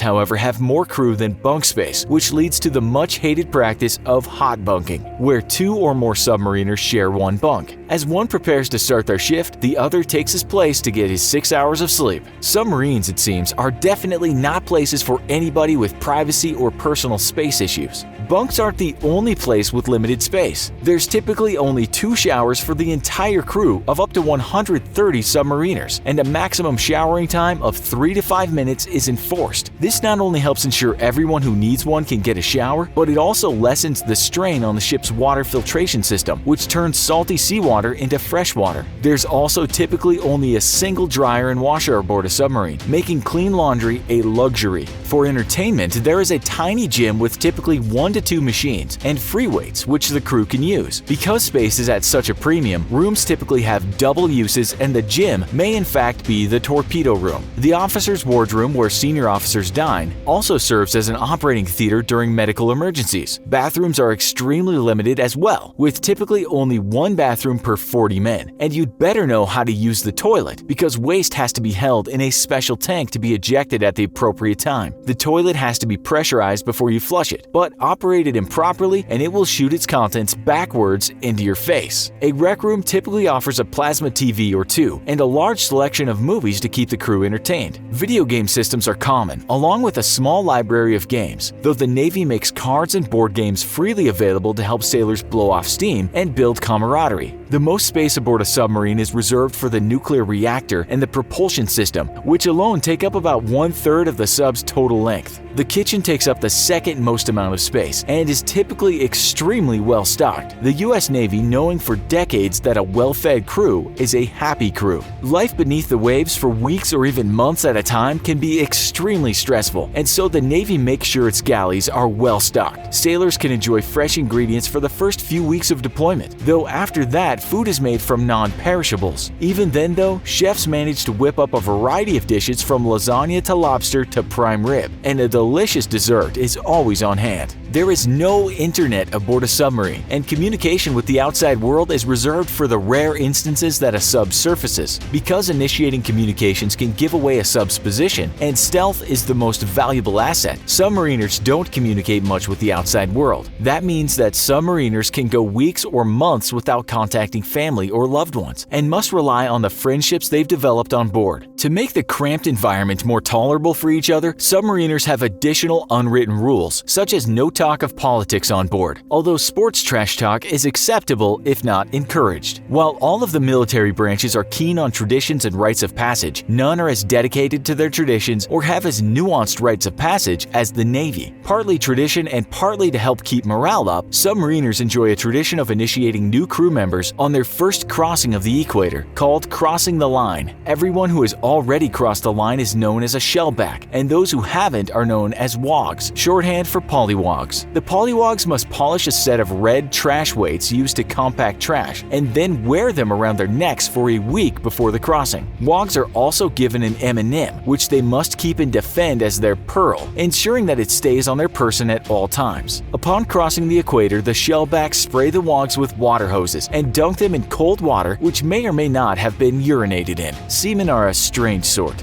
Then they are escorted to the wardroom, where the fattest submariner on board has been dressed in a baby's diaper and covered in whipped cream, vinegar, mayonnaise, pretty much every condiment available. And then the wog must place their pearl inside his belly button and retrieve it back with their mouth. From that day on, the wog is no more and is welcomed as a full-blown shellback. Strange rituals aside, strong camaraderie is what sets submariners apart from other sailors in the U.S. Navy. And when you're spending weeks at a time in a pressurized cylinder straining to hold back the weight of the ocean, it's understandable that you might need to let some steam off in some pretty creative ways. Because of the high stress of their jobs, submariners are often excused somewhat from the Navy's typical strict regulations on hair and facial hair, allowing short beards and longer than usual hair for the notoriously tightly clipped U.S. Armed Forces. Once rejoining the rest of the Navy by pulling into port, however, submariners must get the trimmers out and make sure they're back in regs. Life aboard a submarine is tough, a unique mental and physical challenge that not every sailor is cut out for, yet has been argued repeatedly by defense analysts across the U.S. The U.S. Navy's silent service is the most critical element of its national security, from maintaining nuclear deterrence to ensuring the good behavior of not-so-friendly nations by threatening swift and overwhelming retaliation. Submariners are the world's ultimate, if secretive, peacekeepers. The U.S. Navy's submarine force is known as the Silent Service. Quiet, deadly, and utterly secretive. They represent everything that makes these weapons of war the most feared by sailors on the high seas. With nations around the world fielding submarines ranging in size from half of that of an aircraft carrier to barely the length of a school bus, these undersea terrors are as versatile as they are deadly. Hello and welcome to another episode of the Infographic Show. Today, we're taking a look at 50 incredible facts about the history, development, and deployment of submarines. 50. L. Ron Hubbard, founder of Scientology, served in the U.S. Navy during World War II and was briefly made a commander of the small submarine chaser USS PC-815, during which he claimed to have sunk 2 Japanese submarines off the coast of Oregon, though a subsequent investigation concluded there was no evidence of any subs in the area. 1 month later, he was relieved of duty for shelling Mexican territory, and supervisors recommended he be assigned duty on a large vessel where he can be properly supervised. 49. In World War II, public weather reports were heavily censored to prevent enemy submarines lurking below the waves from learning about local conditions. A football game in Chicago was covered in fog so thick that the radio announcer couldn't see the field, but he was commended for never once using the word fog or mentioning the weather. 48. In April 1968, a Soviet strategic ballistic missile submarine, the K-129, sunk in the North Pacific Ocean, prompting a massive search by the Soviets. Clued in that the Soviets were likely missing a sub, the U.S. reviewed recordings from their extensive underwater hydrophone network and located the location of the sub's implosion within days. 47. After weeks of a fruitless Soviet search for their missing submarine, the U.S. dispatched their own submarine, the USS Halibut, to the wreck site during the classified Operation Sand Dollar. Using deep submergence search equipment, the Halibut spent several weeks taking over 20,000 close-up photos of the wreck of K-129. 46. Wanting to recover the Soviet wreck in order to pilfer its secrets, the CIA enlisted the aid of American billionaire and known eccentric Howard Hughes, who acted as a front for the construction and deployment of a specially built ship, which would lower a claw to the seafloor and lift the destroyed sub to the surface. 45. Under the pretense of mining manganese nodules from the ocean floor, the Glomar explorer then set off to the location of the wreck and succeeded in lifting up a portion of the forward hull, recovering 2 nuclear torpedoes, sonar equipment, code books, and the bodies of 6 Soviet sailors. 44. The CIA considers the recovery of Soviet submarine K-129 one of its greatest Cold War successes, and the bodies of the 6 Soviet submariners were given a burial at sea with full military honors by American seamen. Video of the burial ceremony was given to the Russian government in 1992 as a diplomatic gesture. 43. The only sinking of a submarine by another submarine while submerged occurred on February 9, 1945. When the Royal Navy submarine HMS Venturer scored a direct hit on the U-boat U-864 off the coast of Norway. 42. In total, 9 nuclear submarines have been sunk around the world, and most remain on the bottom of the ocean floor, with their nuclear weapons and reactors intact. 41. The Soviet nuclear submarine K-429 actually sank twice, once at sea from flooding during a test dive, and then after being raised, sinking 2 years later after flooding while moored. Raised once more, this unlucky sub was finally decommissioned 2 years later, no doubt to the great relief of her crew. 40. Only 2 submarine accidents have ever exceeded 100 onboard deaths: the sinking of the USS Thresher in 1963 and Russia's K-141 Kursk in 2000. 39. The sinking of the USS Thresher was the greatest loss of life from a submarine accident ever. After a pipe joint failed, water burst into the sub and shorted out electrical systems, leading to a loss of power. When the ballast tanks were blown to resurface manually, ice plugged the valves and prevented the sub from rising, causing the Thresher to implode at a depth of about 1,300 to 2,000 feet. 38. Second to the sinking of the Thresher, the sinking of the Russian Navy's Kursk killed 118 sailors. Faulty weldings and poor workmanship led to a leak of one of her practice torpedoes' hydrogen peroxide fuel, which caused an explosion equivalent to 220 to 550 pounds of TNT. After settling at the bottom, a second explosion equivalent to 3 to 7 tons of TNT killed all but 23 of the remaining crew. The 23 survivors later died when their chemical oxygen generator created a flash fire, which consumed the remaining oxygen in the compartment they were sheltering in. 37. In May 2012, a dock worker wanting to get out of work early started a fire aboard the moored USS Miami, which consumed the forward section of the sub. The worker was sentenced to 17 years in prison and fined $400 million, which we're sure he promptly paid off. 36. During the Cold War, Finland developed 2 advanced submarines in cooperation with the Soviet Union. Fearful of advanced submarine technology making its way into Soviet hands, the US secretly threatened Finland with severe economic sanctions if it continued its partnership, which Finland promptly terminated. 35. Sound travels very easily through water, so submarines rely primarily on sonar to locate their prey. Experienced sonar operators are extremely valuable to any navy and have learned to identify different classes of ships by the sound of their engines and propellers. 34. Computers are even better at identifying ships by the sounds they make than humans, though, and the most advanced sonar systems can even identify individual vessels by the unique sounds they make due to their specific construction, variations in materials, and tiny flaws or imperfections in their engines or propellers. 33. In order to not give themselves away, submarines rarely engage their own sonar and instead sit quietly for hours or even days listening to the sound of the ocean around them until an enemy gives themselves away by turning on their own sonar or by the sound of their engines and propellers. 32. When actively looking for an enemy submarine though, LFA sonar is the loudest man-made noise, reaching over 200 decibels. 31. The British HMS Artful is one of the greatest endurance submarines in the world and can stay underwater for 25 years at a time. Its onboard systems automatically produce oxygen and drinking water from seawater. 30. In case of global nuclear war, one of the ways the British nuclear submarine fleet checks to see if the British government is still functioning is to see whether BBC Radio 4 is still broadcasting or not. 29.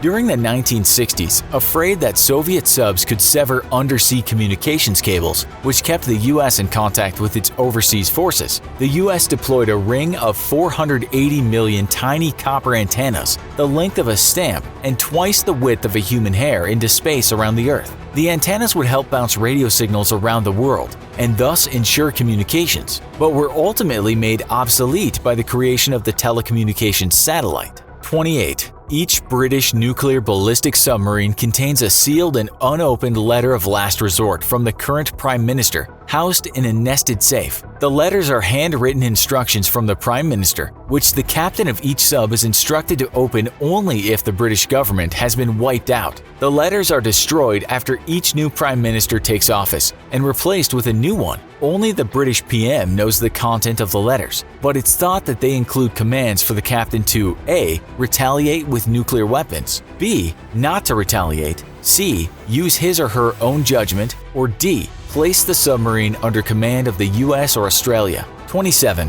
Submarines are the stealthiest ships in the sea, so stealthy in fact that in 2009, 2 British and French nuclear submarines collided with one another because they couldn't detect each other. 26. After the end of World War I, a German submarine washed up onto a beach in Hastings, England. 25. On February 23, 1942, the Japanese submarine I-17 surfaced near Santa Barbara, California, and attempted to shell an aviation fuel facility with its deck gun. Doing little to no damage, the shelling helped prompt the internment of Japanese Americans for fear of enemy collaborators. 24. In 1998, a North Korean midget sub and her crew were lost when they became entangled in a South Korean fishing net. When fishermen notified the South Korean authorities, a South Korean ship secured the stranded submarine and began to tow it to port, only for the ship to be scuttled by the crewmen sealed inside, who then committed suicide. 23. Half of the United States' entire nuclear arsenal is stored aboard 14 ballistic missile submarines. 22.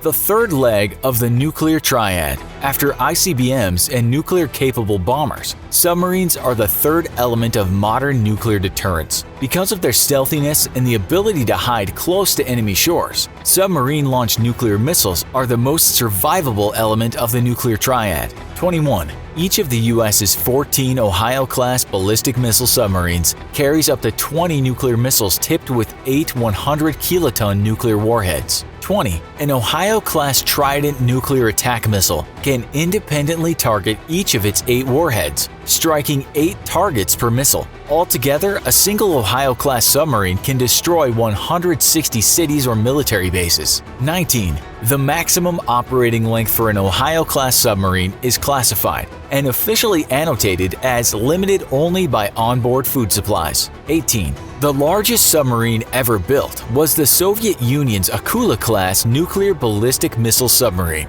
with a length of 372 feet, a beam of 45 feet, and weighing up to 13,800 tons. 17. The Akula class is one of the only submarines ever built with surface-to-air missiles as part of its weapons package. 16. The Indian Navy currently leases one Russian Akula-2 submarine, the Nirpa, under a lease program with an option to buy at the end of the lease. 15. In August 2009, 2 Akula-class submarines operated off the east coast of the United States, marking the first known Russian submarine deployment to the Western Atlantic since the end of the Cold War. 14. In August 2012, it was discovered that a Russian Akula-class submarine had operated in the Gulf of Mexico undetected for over a month, sparking controversy within American military and political circles. 13. One American or Russian nuclear ballistic missile submarine has enough firepower on board to make it the 6th most powerful nuclear power in the world.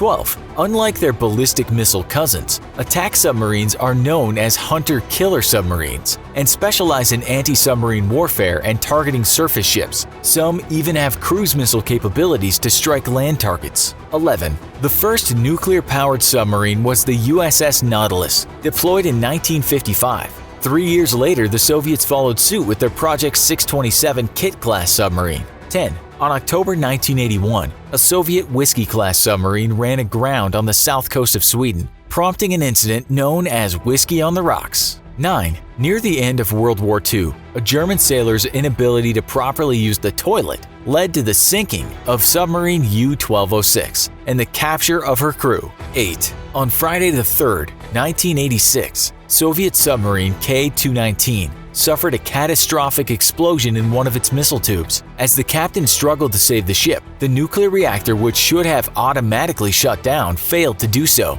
20-year-old Sergei Preminin volunteered to enter the reactor room and shut down the reactor manually, which he did. However, water pressure difference between his sealed compartment and the rest of the ship prevented the crew from opening the door, and Preminin asphyxiated inside the sealed compartment. He was posthumously awarded the Order of the Red Star for his bravery. 7. After the sinking of K-219, a Soviet research ship located the wreck and discovered that its entire complement of nuclear weapons was missing. To this day, their location is unknown.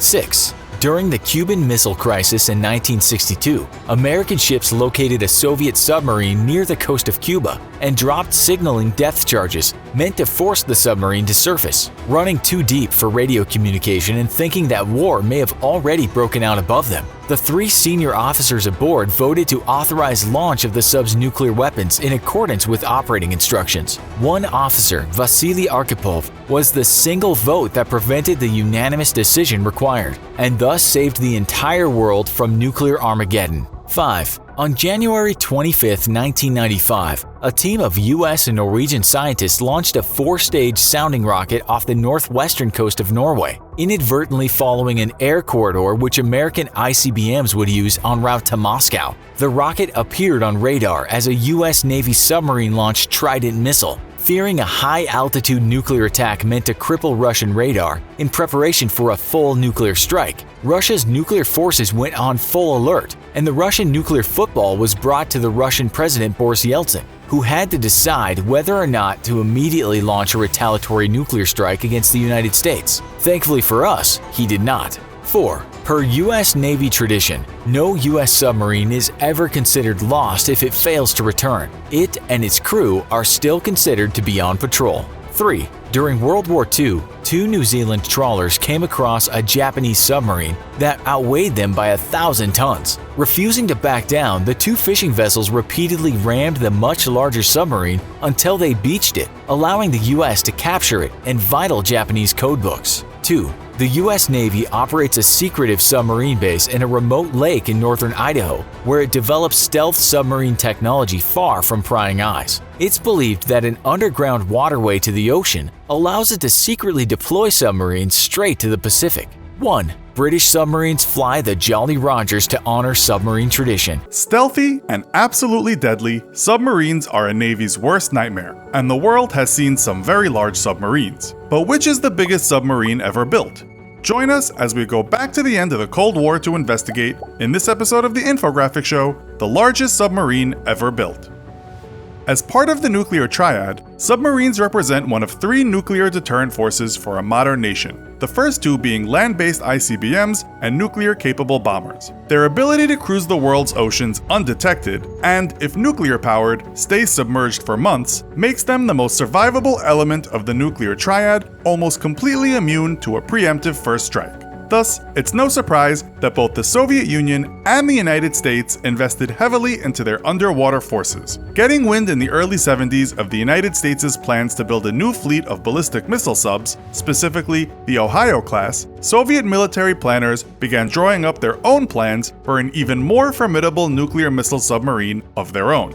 With the US's advantages in anti-submarine warfare and more advanced submarine technology, the Soviets decided that it would be best to build a sub that could operate relatively close to home, where it could be protected by friendly air and naval power. Thus, plans were laid down to build a sub that could operate under the Arctic Circle, still within range of other Soviet military assets, and break through the ice to deliver its nuclear payload. Yet this presented several challenges, as the sub itself would need to be robust enough to break through thick winter ice and would need extra ballast in order to float the added mass. Being so far from the continental US, the missiles this sub would carry would also need to be larger than average to accommodate for the extra stages and fuel to reach targets as far south as New Orleans from the frigid North Pole.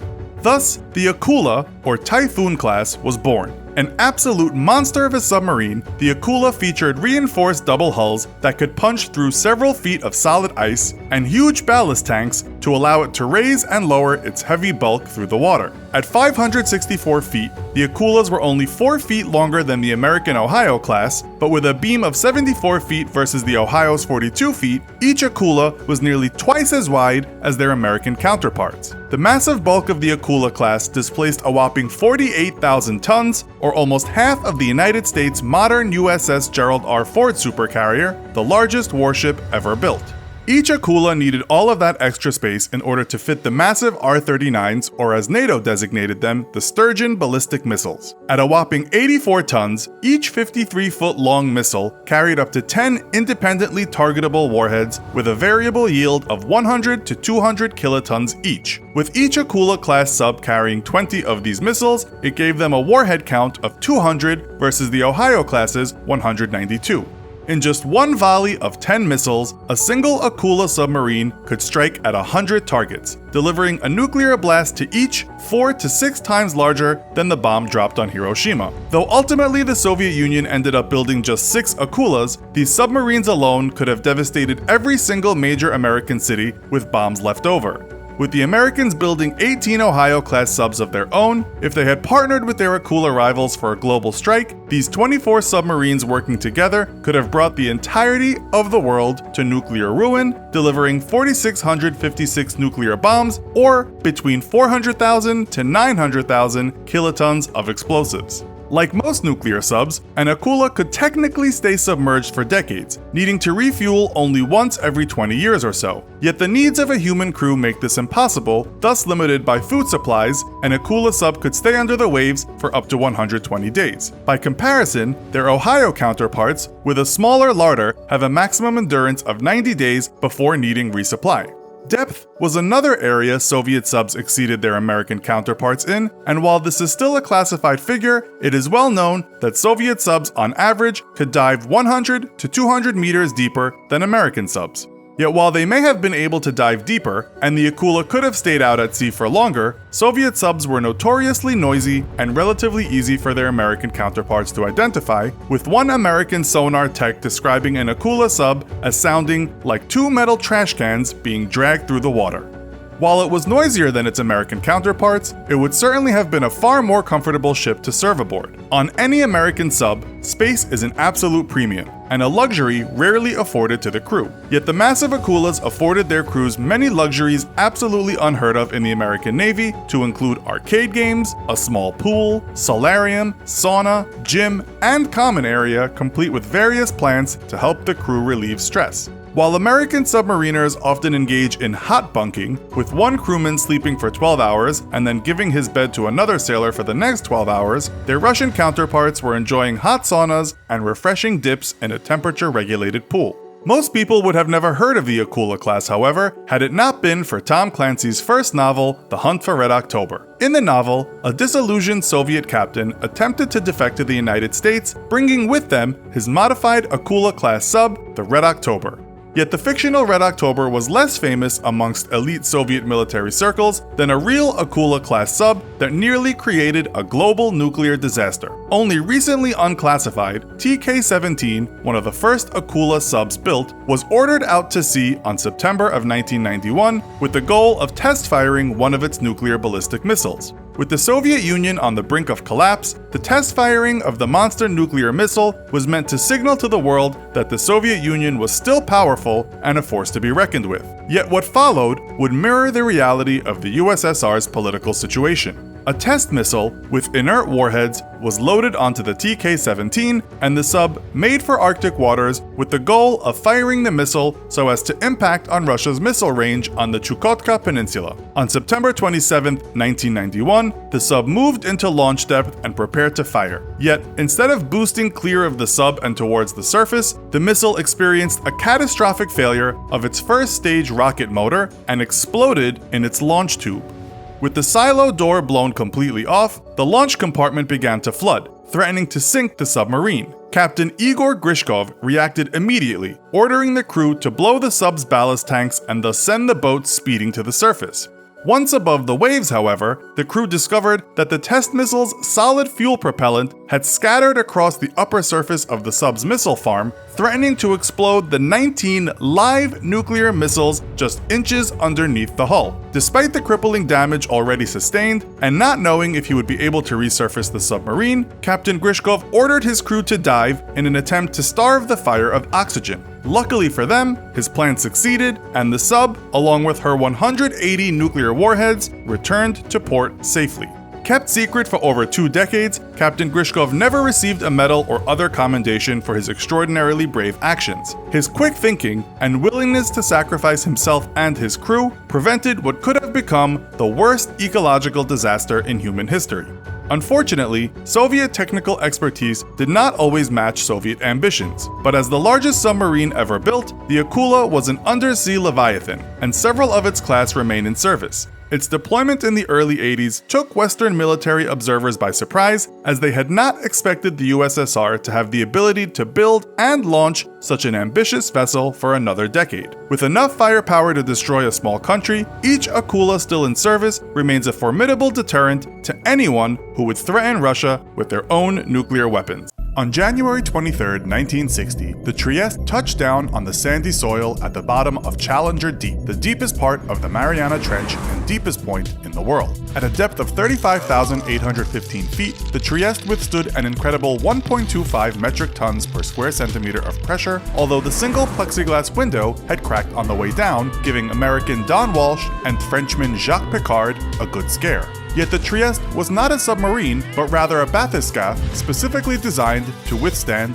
the tremendous pressure. In today's episode of the Infographic Show, we ask, how deep can submarines go? It's said we know more about the surface of the moon than we do about the bottom of our own oceans, and the reason why may have a lot to do with how incredibly difficult it is to visit the deepest depths. As a submarine slips beneath the waves, the weight of the water above it presses down on its hull. The deeper you go, the more water above you and the greater the pressure on your submarine. Bathysphere or bathyscaphs, such as the Trieste, are able to dive to much deeper depths than a submarine because they are spherical as opposed to the cylinder design of a submarine. A sphere is better able to resist pressure because it takes advantage of its arch-like construction, something discovered by the ancient Romans who used arches extensively in their grand architecture. As force presses down on the arched top half of a bathysphere, the pressure is distributed equally across the entire sphere. A cylinder, on the other hand, does take advantage of some of the arch-like characteristics of a bathysphere, but aren't as effective in spreading out the pressure exerted on them as a completely rounded sphere.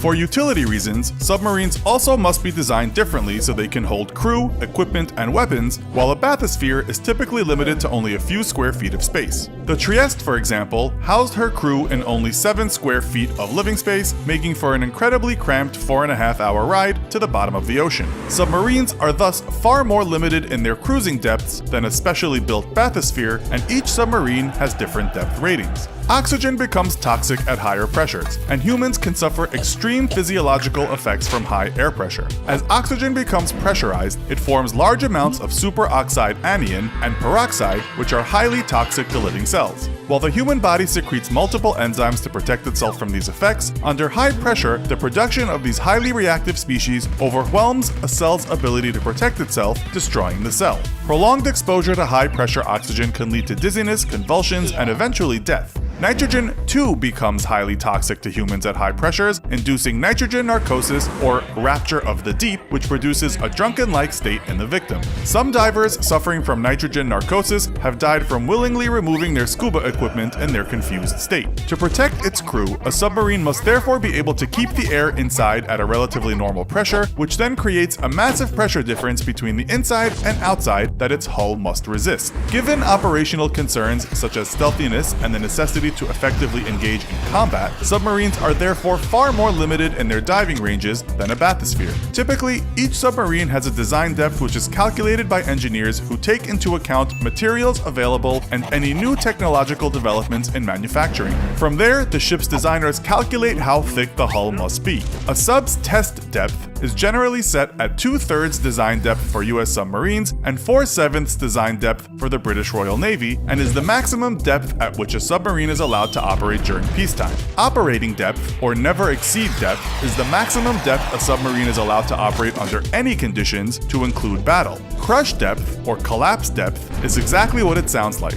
the depth at which a submarine's hull is expected to crush. So how deep can a submarine actually go? In response to a revelation via their spying network that the United States could easily track all of its very noisy submarines, the Soviet Union launched the Akula-class submarine in the mid-1980s, an absolute monster of a sub 362 feet long with a beam of 45 feet wide. While the full capabilities of a military submarine are kept secret, it was known that the Akula III's test depth was 1,710 feet with a maximum operating depth of 2,000 feet. In response, the US created the Seawolf class, which, while smaller than the Akula, featured significantly better performance than either its nemesis or the Los Angeles class subs that it was supposed to replace. Featuring a hull 2 inches thick made of steel 20% stronger than that used in the Los Angeles class, a Seawolf's crush depth was estimated to be between 2,400 and 3,000 feet. However, in the mid-2000s, the USS Jimmy Carter was modified to support clandestine operations, adding an extra 100-foot section of hull to support the launching and recovery of unmanned vehicles and up to 50 SEALs. The modifications also featured auxiliary maneuvering water jets for precise maneuvering when tapping undersea cables. Given that undersea cables can run to some pretty extreme depths, the true crush depth of a US Seawolf submarine is likely well over 3,000 feet and will remain highly classified.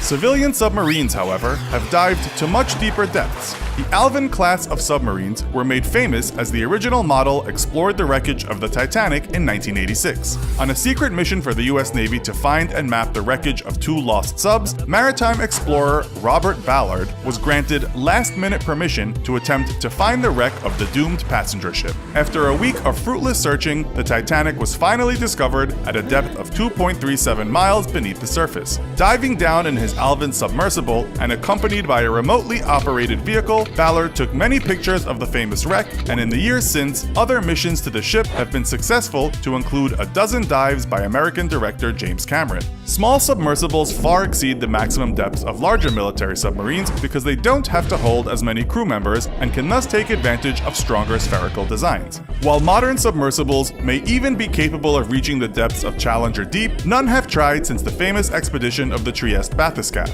Yet today, surprisingly enough, it's NASA that is interested in very deep diving submersibles. After the discovery of liquid water on Titan, NASA has begun testing designs for a sub capable of diving in the methane-infused water. Yet unlike on Earth, this submarine will need to withstand extreme cold temperatures of around -290 degrees Fahrenheit and greater pressures than regular seawater. Yet lurking beneath the frigid waters of Titan, NASA thinks might be black smokers, volcanic vents like those that litter the surface of our own ocean and are havens for deep-sea life. The date is May 23, 1939, and several hundred feet below the Atlantic waves just off the east coast of the United States, a group of submariners and their captain huddle together in the freezing darkness. Their submarine has gone down, rear compartments flooding and causing the crippled sub to settle on the mud at the bottom of the sea. A rescue buoy with the telephone line was released hours ago, and yet still no contact has been established with the outside world. As far as the men are aware, nobody even knows they've gone under, and every minute that goes by, the air supply dwindles and the odds of rescue grow even slimmer. Suddenly though, in the pitch dark, there's the ringing of the emergency telephone, rigged directly via hard line to the rescue buoy up top.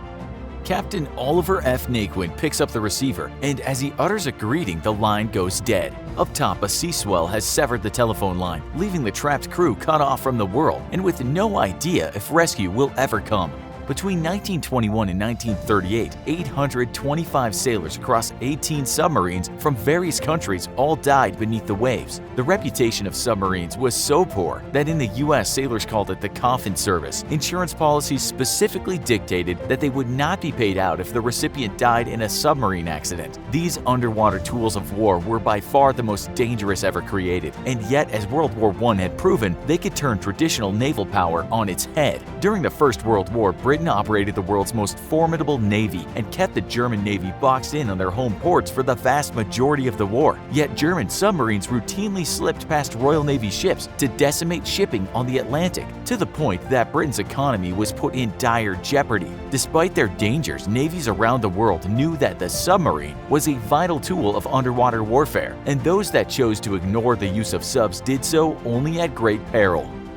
A state-of-the-art ship at her time, the Squalus was launched on the 14th of September 1938, just 2 months behind her sister ship. She would be officially commissioned on March 1, 1939, and underwent sea trials during the following months. Commanding the state-of-the-art ship was Captain Oliver F. Naquin, who had headed a crew of 5 officers and 51 enlisted men. He was known as a stern commander, exactly the type of man you wanted in control of a ship where the smallest mistake could cost everyone on board their lives. As a diesel-powered submarine, the Squalus would loiter at the surface long enough to charge her great banks of batteries with her diesel engines. However, once the batteries were charged, the ship would dive beneath the waves to avoid detection. One of the most advanced subs in the world, the Squalus could dive up to 250 feet and could travel up to 11,000 miles without refueling. On the morning of the 23rd of May, the Squalus once more put out for routine diving tests, moving 13 miles southeast of Portsmouth. Aboard that day were 2 Navy Yard engineers and a General Motors representative, who were all there to evaluate the Squalus's ability to dive at high speed within 60 seconds, exactly as she would have to do during wartime to avoid enemy planes. On the bridge, the captain orders the dive to begin, and the comms officers radio the sub's location back to Portsmouth as the diving klaxons begin to sound. Moving at 16 knots, the Squalus begins to sink beneath the waves, and in the control room, the alarm board, also known as the Christmas tree, shows green lights across the board, indicating that all hull openings were closed. These openings included not just the main hatch and ballast tanks, but also induction pipes situated behind the conning tower, which fed air into the giant diesel engines and ventilated the boat, getting rid of the diesel exhaust. In order for the dive to be successful, the submarine had to quickly shut down the diesel engines, close the induction pipes, and turn on the battery-powered electric motors. The dive seems to be perfect, and in minutes, the Squalus is already 20 feet below the waves. Suddenly, Captain Naquin notices his ears pop from a fluctuation in air pressure, and simultaneously, a frantic plea comes over the ship's intercom from the engine room. "Take her up! The induction's open!" The Christmas tree shows green lights across the board, yet over the intercom, the chief engineer is screaming for the boat to surface, and the roar of water can be heard in the background. Inside the engine room, seawater is flooding through the induction pipes and quickly filling the compartment as men struggle to hang on and make their way to the main hatch.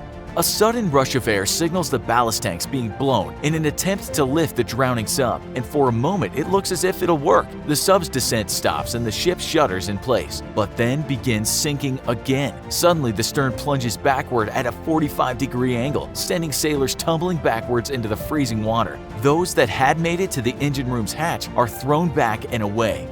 On the bridge, Captain Naquin hangs onto the periscope as the sub tilts dramatically backwards. He makes a very hard decision and immediately orders that all hatches be sealed. This will trap men in the flooded compartments, but may be the only way to save the ship.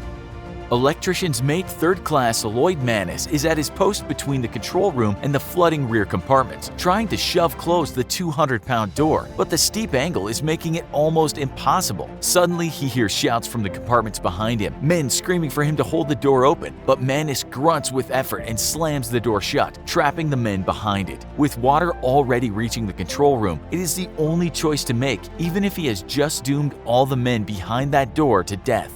In the torpedo room at the tail of the sub, 17 men try in vain to seal themselves in, but the rising seawater makes it impossible for them to seal their hatch. In the engine room, a sailor has reached one of the escape hatches and unlocked it, but the pressure of the ocean outside keeps it sealed shut and gives no chance for escape. Ahead of the sealed door, keeping the rest of the sub from sinking, the forward battery room suddenly experiences a rapid voltage drain. Chief Electrician's mate Lawrence Gaynor realizes that the batteries have been exposed to seawater and an explosion is imminent. As the power flickers off, he takes a flashlight and lowers himself down into the narrow crawl space underneath the main deck, crawling forward in several inches of water toward the giant battery banks. A single stray arc of electricity would instantly fry him, yet the sailor continues on. Reaching the bank of batteries, he disengages one of the two large disconnect switches, and suddenly a miniature lightning storm erupts right before his eyes. A cascade of blue-white electricity sizzles and melts the insulation on the hull and half blinds the sailor. Reaching through the arcing electricity to the second switch, he disengages the second switch, cutting the flow of electricity altogether and avoiding an explosion. His actions will ensure that the sailors have a hope of rescue, even if it's cost him part of his vision. The submarine continues its slow descent into the depths of the Atlantic. In the dark, the survivors fear that the ship will implode at any second, and the hull groans and creaks as it takes on the weight of the ocean above it. Rated to a crush depth of 250 feet, the crew doesn't know just how far down this part of the ocean stretches, and while they're still on the continental shelf, they could hit a depth of up to 400 feet. Implosion would kill them all in an instant. Underwater recordings of implosion events confirm that it occurs so quickly, the human brain does not have the time to register it happening. A small mercy for any doomed submariner. Suddenly, though, the crew is thrown to the floor as the sub hits the muddy floor below, settling 240 feet below the Atlantic. The 33 survivors take stock of their situation. They have approximately 48 hours of air and enough mumps and lungs for every survivor. The lungs are breathing devices designed to allow the crew to float to the surface, but they've only been tested to a depth of 200 feet. And even if they worked properly, the crew could die from the bends. Swimming to the surface would be a last desperate result. A rescue buoy has been dispatched, with signaling rockets being fired off automatically at a periodic rate. A telephone line attached to the buoy will allow the crew to speak with any would-be rescuers. In the dark, the men wonder if there are survivors in any of the other compartments. They tap on airlines that lead from one end of the ship to the other, but there's no response. Many hours later, the crew can hear the sound of propellers overhead and spirits soar. Another submarine has discovered their location. A few minutes later, the phone rings, but almost as soon as Captain Naquin replies, an ocean swell snaps the taut telephone cable. The crew settles in once more, comforted at least by the thought that they have been found and the Navy knows they're alive. Almost immediately, the Navy orders the submarine tender Falcon to make haste out of New London, Connecticut. Aboard it is an experimental rescue chamber, in essence a giant diving bell. The inverted tumbler-looking device had only ever been used in training and not in an actual rescue attempt. Its inventors, Lieutenant Commander Charles Momsen and Commander Alan McCann, both accompanied the rescue chamber to assist in the recovery operation. Other Navy ships arrive at the Squalus' location and use grappling hooks dragged across the seafloor in an attempt to pinpoint the exact location of the stricken sub. Finally, a heavy anchor manages to snag the wreck, and the sailors both up top and below settle in for the overnight wait for the rescue ship to arrive. In the Squalus, the sailors communicate via Morse code with the ships above, banging out messages with welding hammers against the hull. A casualty count is generated and relayed back to Portsmouth, where family members and reporters are gathered awaiting any news. As reports of the accident speed around the world, global attention turns to the rescue efforts, though none believe they'll be successful. To date, few submarine rescues have ever been attempted, let alone achieved. Throughout the night, Captain Naquin orders his men to engage in labor breathing, or short, sharp inhalations meant to conserve oxygen. This leaves the sailors with severe nausea and headaches, though from time to time the captain releases stored oxygen to help with the symptoms. They might still have to swim for it, and if so, the men would need to be in physical condition to do so. At 0800 hours, the Falcon at last moors over the Squalus, 23 hours after its sinking. An hour later, a hard hat diver begins his descent, carrying a cable connected to a winch on the rescue bell itself. He has to find the forward escape hatch and connect the cable hull to the Squalus, allowing the bell to guide itself in position over the hatch. 5 minutes after leaping overboard, the men inside the sub hear the diver land with a loud thud on the deck over the forward torpedo room. With just a few inches of steel between them, the men can hear every word the diver communicates back to the surface and are elated. Yet the diver has been severely affected by the extreme depth and is battling confusion and slow reflexes as he scrambles to try to find the hatch. A few more minutes and the diver at last succeeds in connecting the cable to the hatch and signals the all clear up top.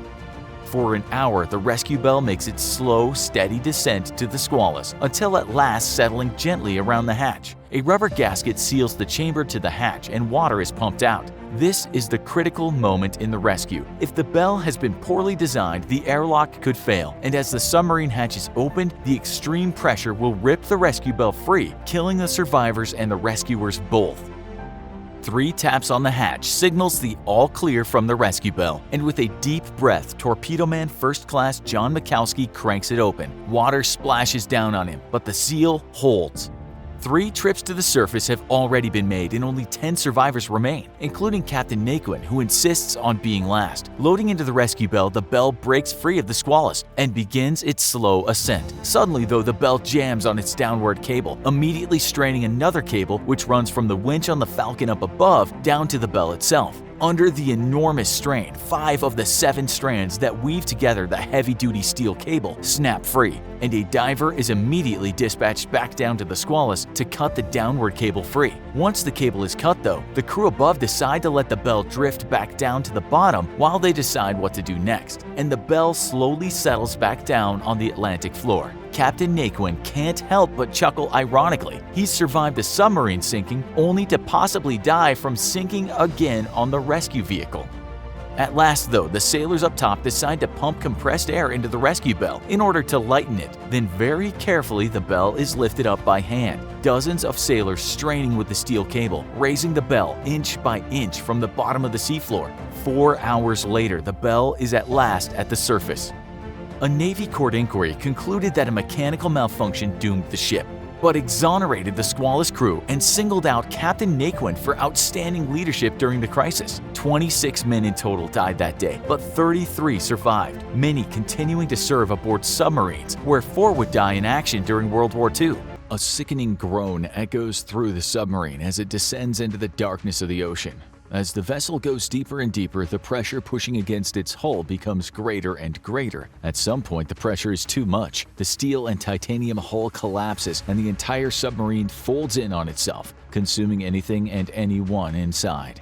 There are some inherent risks with diving deep into the murky depths of the ocean in a submarine. You could run out of air, end up poisoned, or be crushed to death. If you find yourself in a sinking submarine moments before it implodes, you're in for a pretty horrible death. The good news is that it'll be over in a matter of milliseconds. The bad news is your body will be nothing but a sack of crushed bones and muscles as it sinks to the bottom of the ocean floor.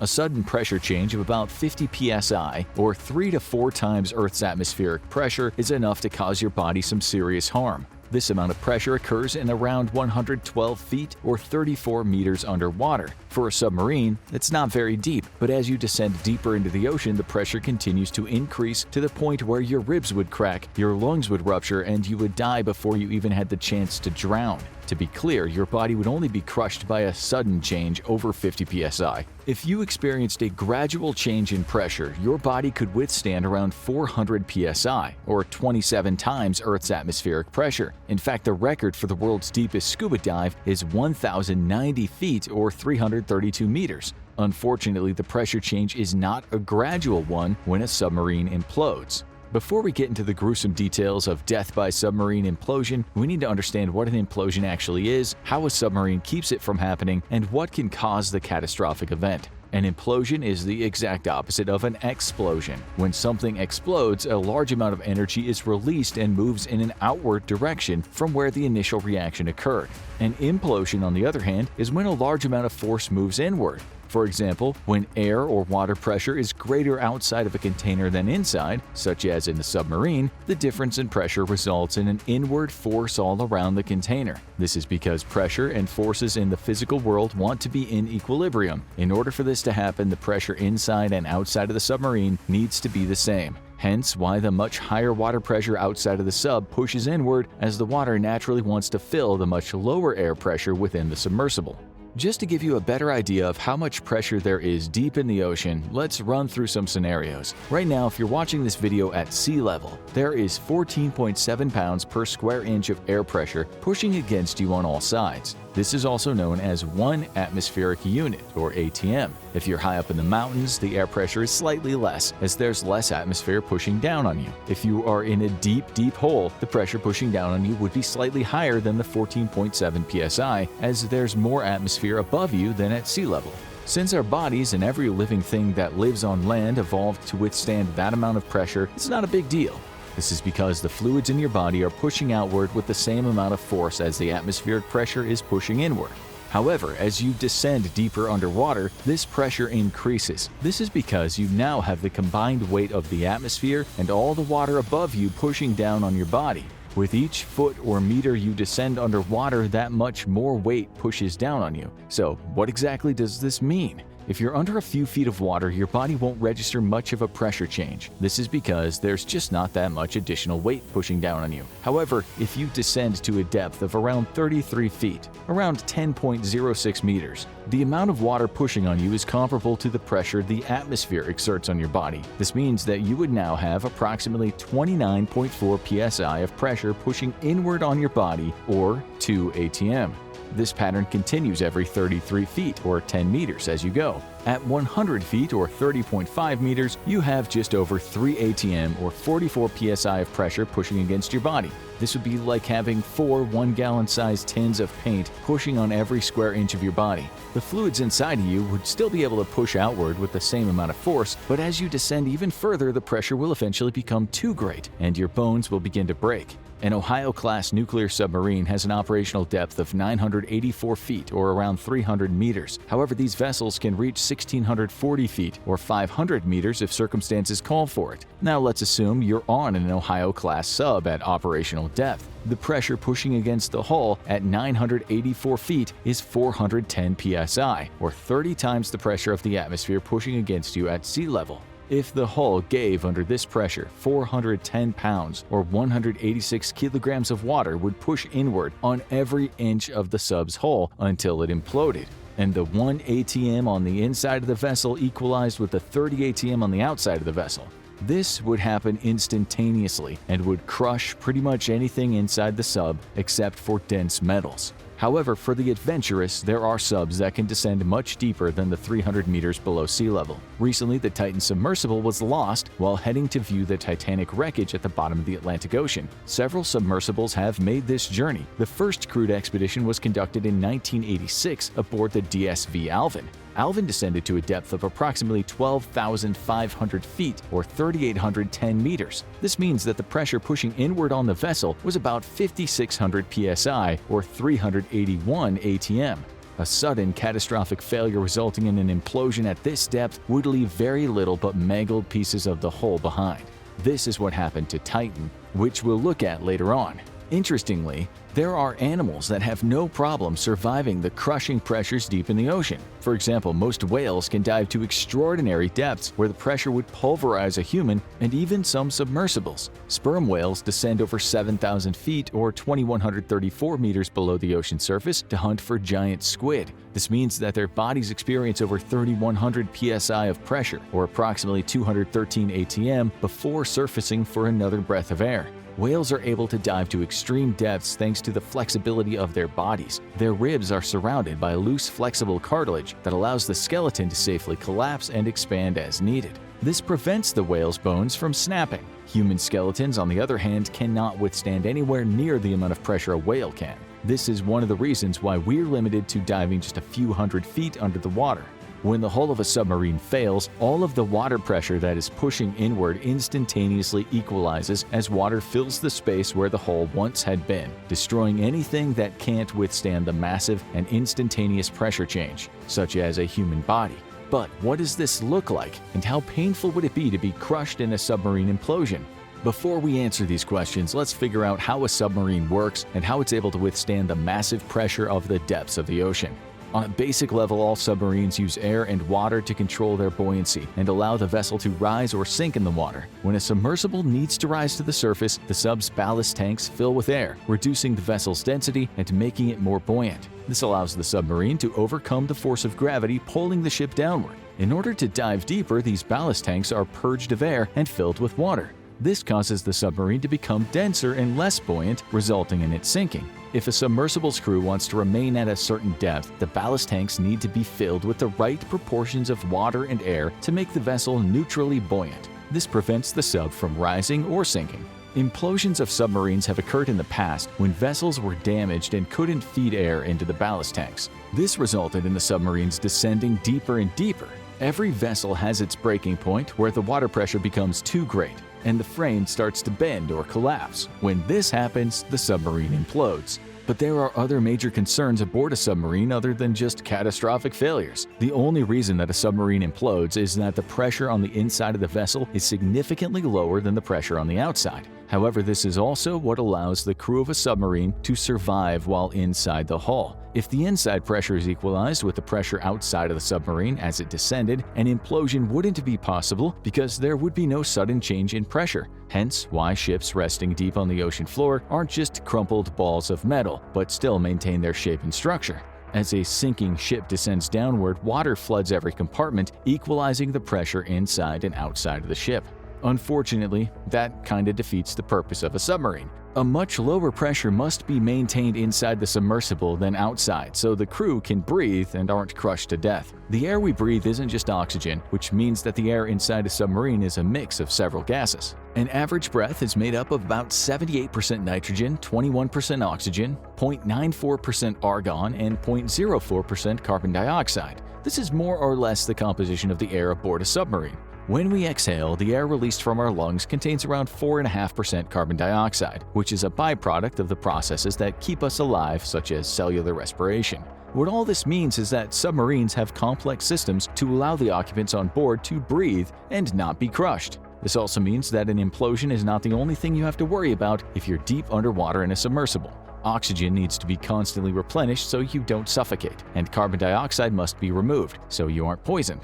In smaller vessels, the air mixture might be self-contained with a limited supply. Once the supply runs out, that's it. The crew either needs to surface or they'll die. On larger vessels, processes such as electrolysis can be used to separate water molecules into their independent parts of oxygen and hydrogen. The oxygen generated this way can then be circulated through the vessel for the crew to breathe. This means that these types of vessels can stay underwater indefinitely. The only limitation is the amount of food it can hold to feed the crew. To remove carbon dioxide from the air, soda lime, which is made up of sodium hydroxide and calcium hydroxide, is used inside scrubbers. The soda lime traps carbon dioxide and removes it from the air. Problems arise when these systems fail, and the air inside of the sub becomes a mixture of gases that is not safe to breathe. For example, if the carbon dioxide or carbon monoxide levels become too high due to a malfunction in the scrubbers, the entire crew could pass out and eventually die. At that point, the submarine would be left to its own devices, which could ultimately lead to it sinking and imploding. Another threat to submarine crews that could also lead to a catastrophic failure and an implosion is the cold temperatures of the ocean. The surface will almost always be warmer than deep water. Submarines typically travel through waters that are around 39 degrees Fahrenheit or 4 degrees Celsius. The heat from within the submarine is lost through the hull into the frigid dark waters around it. This means that electric heaters need to be constantly running to keep the crew alive. However, these cold temperatures can also lead to deadly problems and result in a series of events that lead to an implosion. We'll look at how this happened to at least one submarine later on.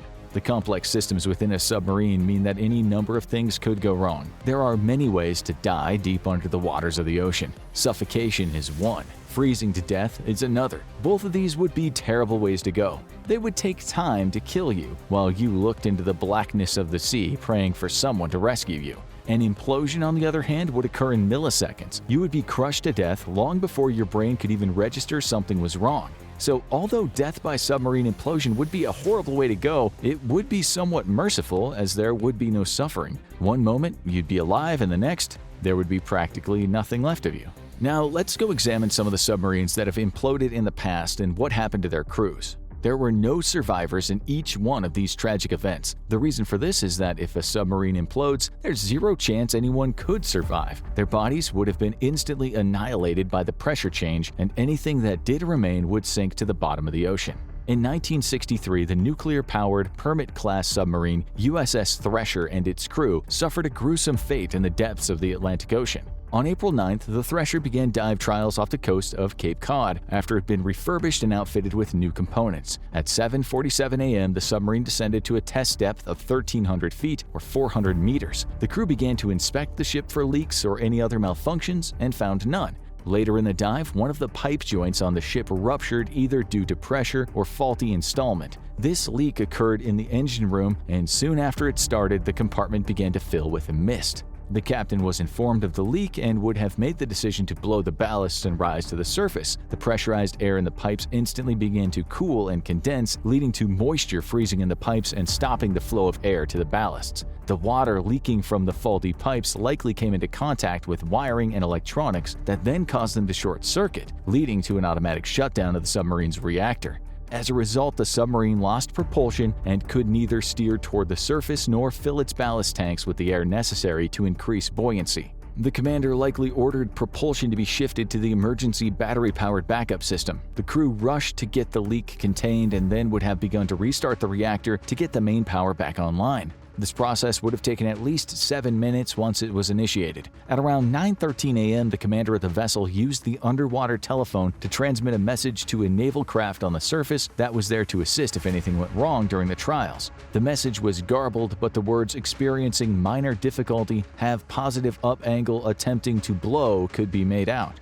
Due to flooding in the engine room, the USS Thresher was becoming heavier. This caused it to descend deeper. A second attempt to purge ballasts of water was performed, but the ice in the pipes blocked the pressurized air from reaching the tanks. At 9:17 a.m., a second transmission was sent. Decipherable words in this message were "exceeding tested depth." This meant the Thresher had passed 1,300 feet or 400 meters below sea level. The pressure at that point would have been over 588 psi or 40 atm.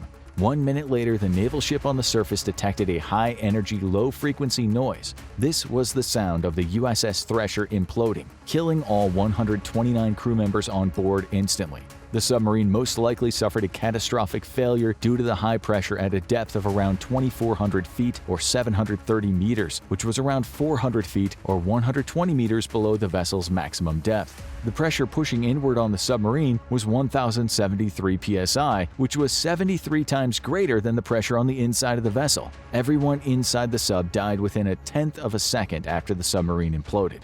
Another sub that imploded was the Argentine naval vessel Ara San Juan.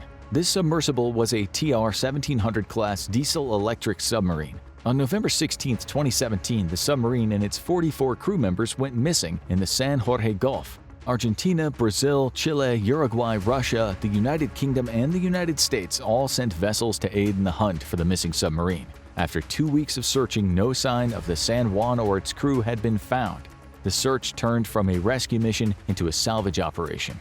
The following year, the San Juan was located by a remote submersible at a depth of 2,976 feet or 907 meters. The wreckage of the submarine covered an area of 230 feet or 70 meters. When the submarine imploded, its hull was torn apart. All 44 members of the crew died instantly as 1,338 psi or 91 atm of pressure crushed their vessel. This brings us to the modern day and the Titan tragedy, where 5 people lost their lives when the submersible imploded on its way to view the Titanic. Many experts theorize the catastrophic failure that caused the Titan to implode was the result of an experimental hull made up mostly of carbon fibers. Traditional submarine hulls are constructed using steel, titanium, and aluminum, all of which have been extensively tested and researched at extreme depths. This has allowed engineers to understand how the materials will react under extreme pressure. The same cannot be said about the Titan's hull. The materials of the Titan sub likely had a flaw that caused the hull to crack or collapse, resulting in an implosion. The submersible had already completed several deep dives, which may have caused the weakening of the hull, resulting in a catastrophic failure and implosion of the vessel. Like all submarine implosions, the Titan catastrophe was instantaneous. All 5 people on board were instantly crushed, and the remains of the submarine sank to the bottom of the ocean. Its pieces came to rest approximately 1,600 feet or 488 meters from the Titanic.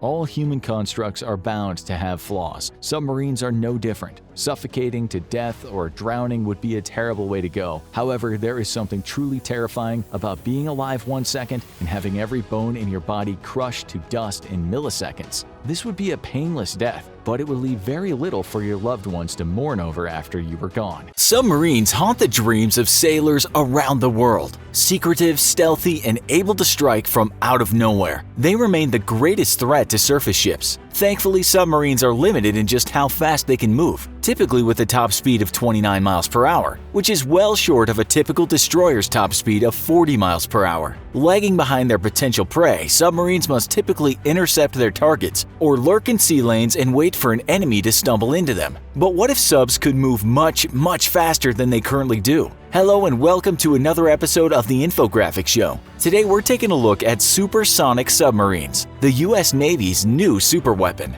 Moving underwater can be more difficult and energy-intensive than cruising along the surface, thanks to the huge amount of drag that water exerts on a vessel, and denser water a submarine encounters the deeper it dives. Thus, while speedboats can zip along the surface of the ocean at speeds of up to 90 miles per hour, anything traveling beneath the waves must exert exponentially larger amounts of energy to move as fast, something traditional submarines are incapable of doing. Yet, in June of this year, it was revealed that Chinese hackers had stolen sensitive data from a US contractor that had been working on a top-secret program to develop a supersonic missile to be launched from a submarine. While the data was only sensitive in nature and not classified, it did hint at a major avenue of research the US was undertaking, and hinted that the US Navy was not just interested in supersonic missiles, but supersonic submarines as well. For US-China observers, though, the revelation was no surprise, as in 2014 China had made claims of huge technological breakthroughs in developing their own supersonic submarines. But just how can you move a submarine through the water at supersonic speeds without huge amounts of energy or absolutely destroying the ship in the first place? Let's take a look at both the US and China's approach to the problem.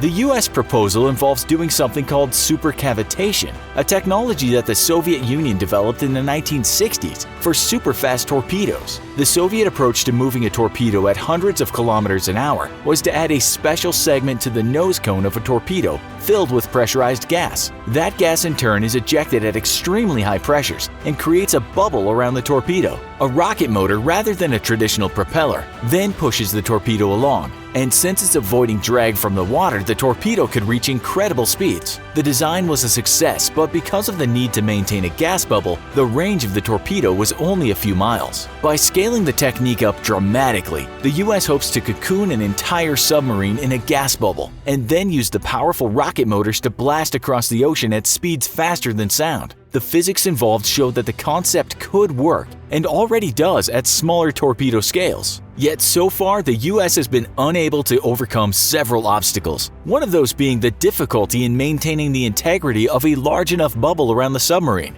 and keeping it from pulsating dangerously. During current smaller-scale tests, the bubble tended to expand and contract to such extremes that parts of the submarine model made frequent contact with water. At extreme speeds, that would be disastrous and could rip a submarine apart, or at the very least create so much friction that the submarine would go wildly off course. To overcome the problem, scientists are experimenting with moderating the rate of gas release at the tip of the submarine. China's approach to the problem uses traditional supercavitation techniques, with a new technique that involves spraying a special liquid membrane onto the vessel's hull to reduce its friction with the water. The vessel would gradually speed up with this membrane being constantly sprayed on it as it was worn away. Once hitting about 62 miles per hour, an air bubble could be formed and maintained. China's solution would entail the use of a synthetic lubricant of sorts to help a vessel slip through the water. It also provides a possible fix to one of the biggest practical challenges facing supercavitating vessels. How do you steer it? Moving at such incredible speeds, if you were to extend a fin or control surface into the water, it would be immediately snapped off, and the force exerted might throw your submarine into a spin, which would lead to disaster. Yet by moderating the flow of their liquid membrane, the Chinese could ensure that one side of the submarine's bubble experiences slightly more drag than the other, which would allow a sub to turn, dive, or rise as it sped along at the speed of sound.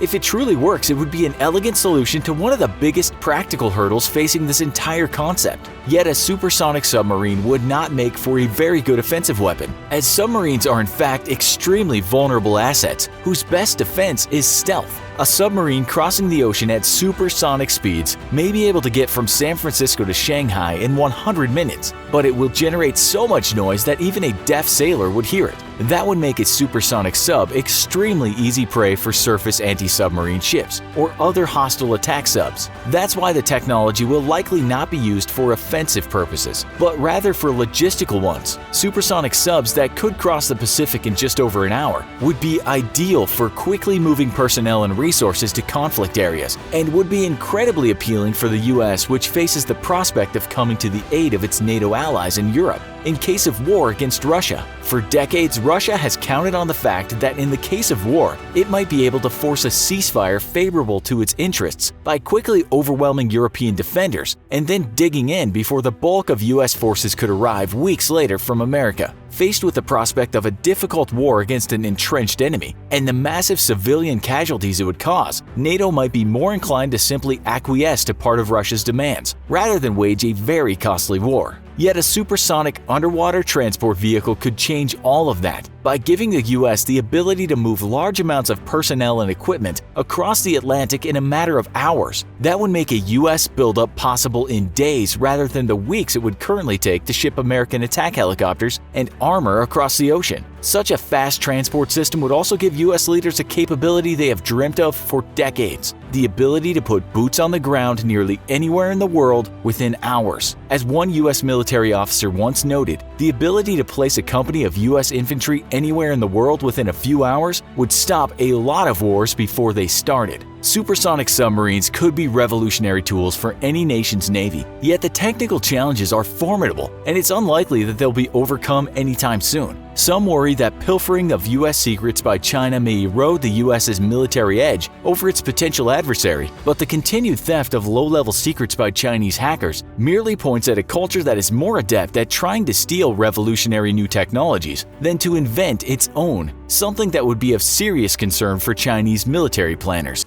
Trapped at the bottom of the Barents Sea, distraught Russian Navy personnel are in a fight to survive as one catastrophe follows another on board their embattled submarine. Each of those men is faced with unimaginable terror. As time passes, the highest echelons of Russian officialdom will lie through their teeth and exhibit startling ineptitude. This will become one of the hardest periods in Vladimir Putin's entire life, and that's saying something. The story begins on August 10, 2000. When the Russian nuclear submarine K-141 Kursk was engaged in naval exercises in the Barents Sea. The Kursk belonged to the Oscar II-class submarine commissioned during the height of the Cold War, designed to take out large enemy ships or aircraft carriers. The Oscar II was powered by an OK-650 nuclear reactor, giving it 97,990 shipboard horsepower and a speed of up to 33 knots when fully submerged. On board, each sub carried 24 P-700 Granite missiles, which NATO had given the name SSN-19 Shipwreck.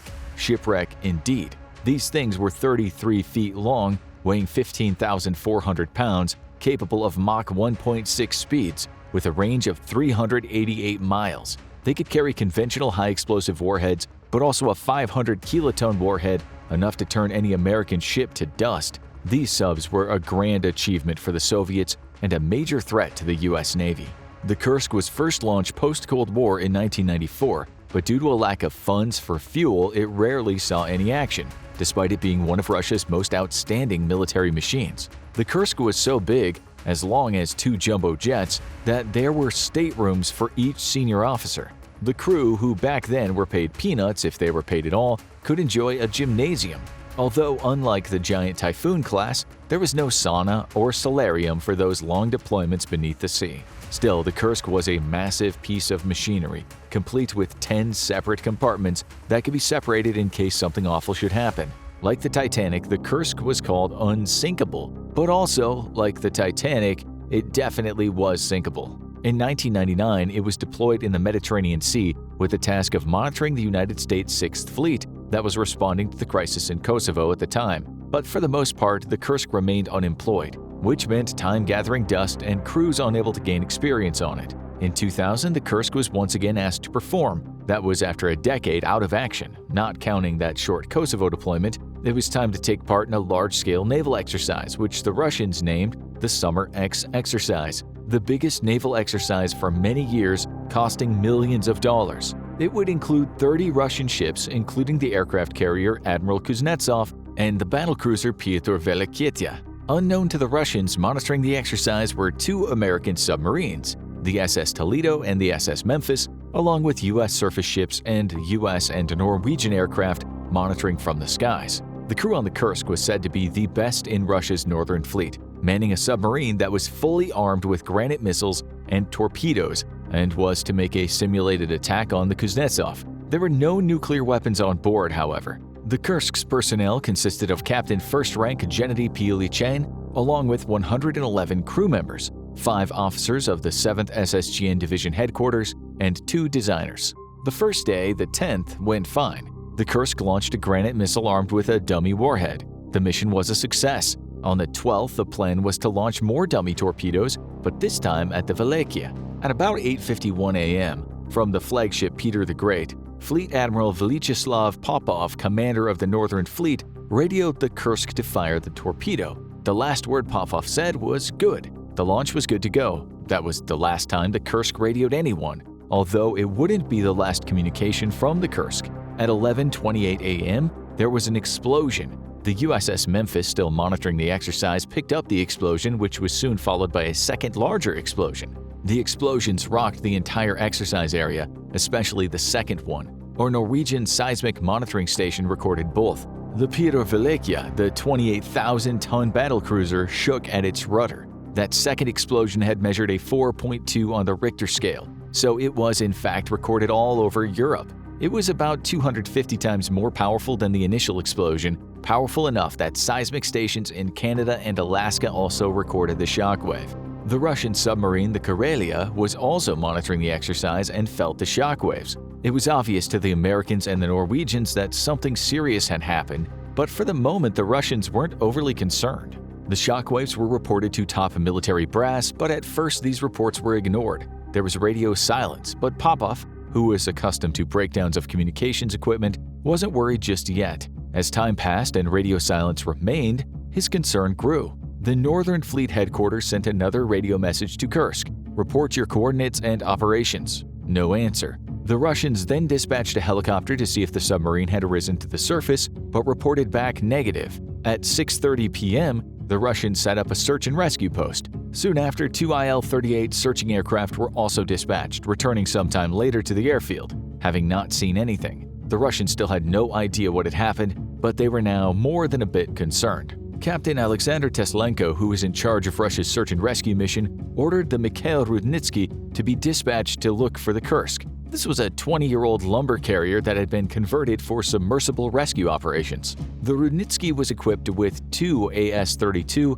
and AS-34 Priz-class deep submergence rescue vehicles. The ship was also carrying a diving bell, lifting cranes, and gear for underwater rescues. But importantly, it wasn't equipped with specialized stabilizers that could keep it in position in stormy weather. As luck would have it, the weather was about to make a turn for the worst, and the Rudnitsky was not up for the job. We can call this mistake number 1, although in all honesty mistakes had been made long before the Kursk was put out to sea. The Russians actually had 2 India-class rescue submarines, and each of those had small rescue submarines capable of reaching a depth of 2,275 feet. But back in 1995, these were put out of action. They were waiting for repairs in St. Petersburg at the time of the disaster. This was post-Cold War, when Russia's finances were extremely tight. It wasn't until 10:30 p.m. that the Northern Fleet declared an emergency. It was only then that the naval exercise was properly shut down. Around 20 ships belonging to the Northern Fleet, including about 3,000 sailors, were tasked with search efforts.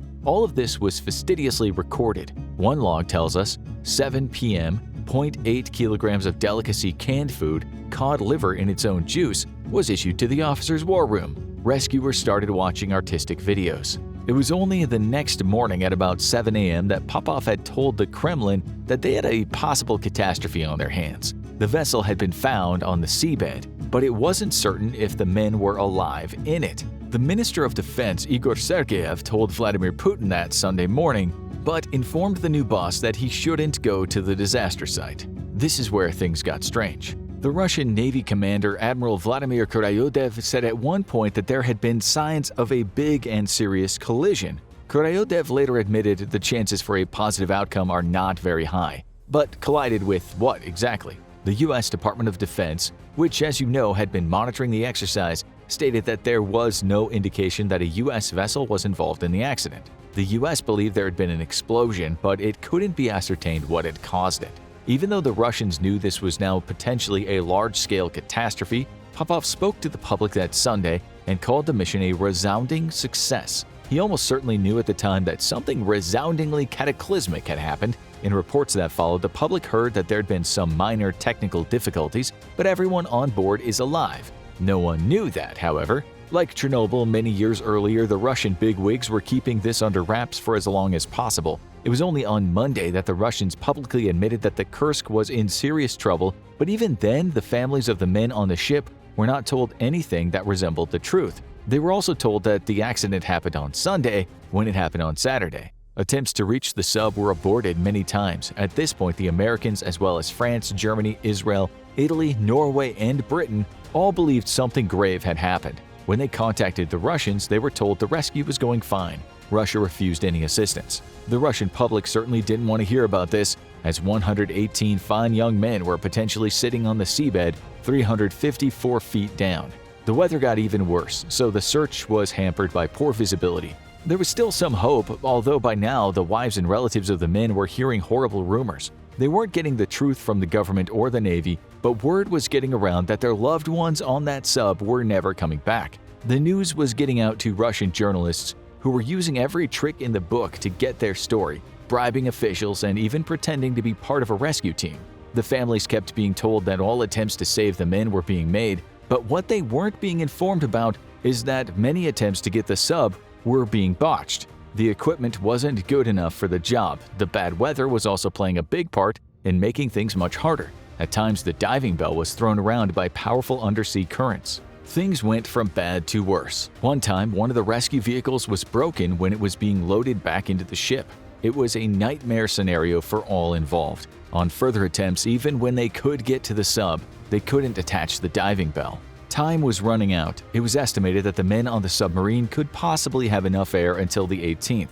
That's what the families heard, but later they were told differently, that the men could survive longer. It was on the 18th that the British and Norwegians were finally allowed to join the search. The family still had no idea what was going on. Sometimes reports stated that the crew was sending SOS messages by tapping on the sub.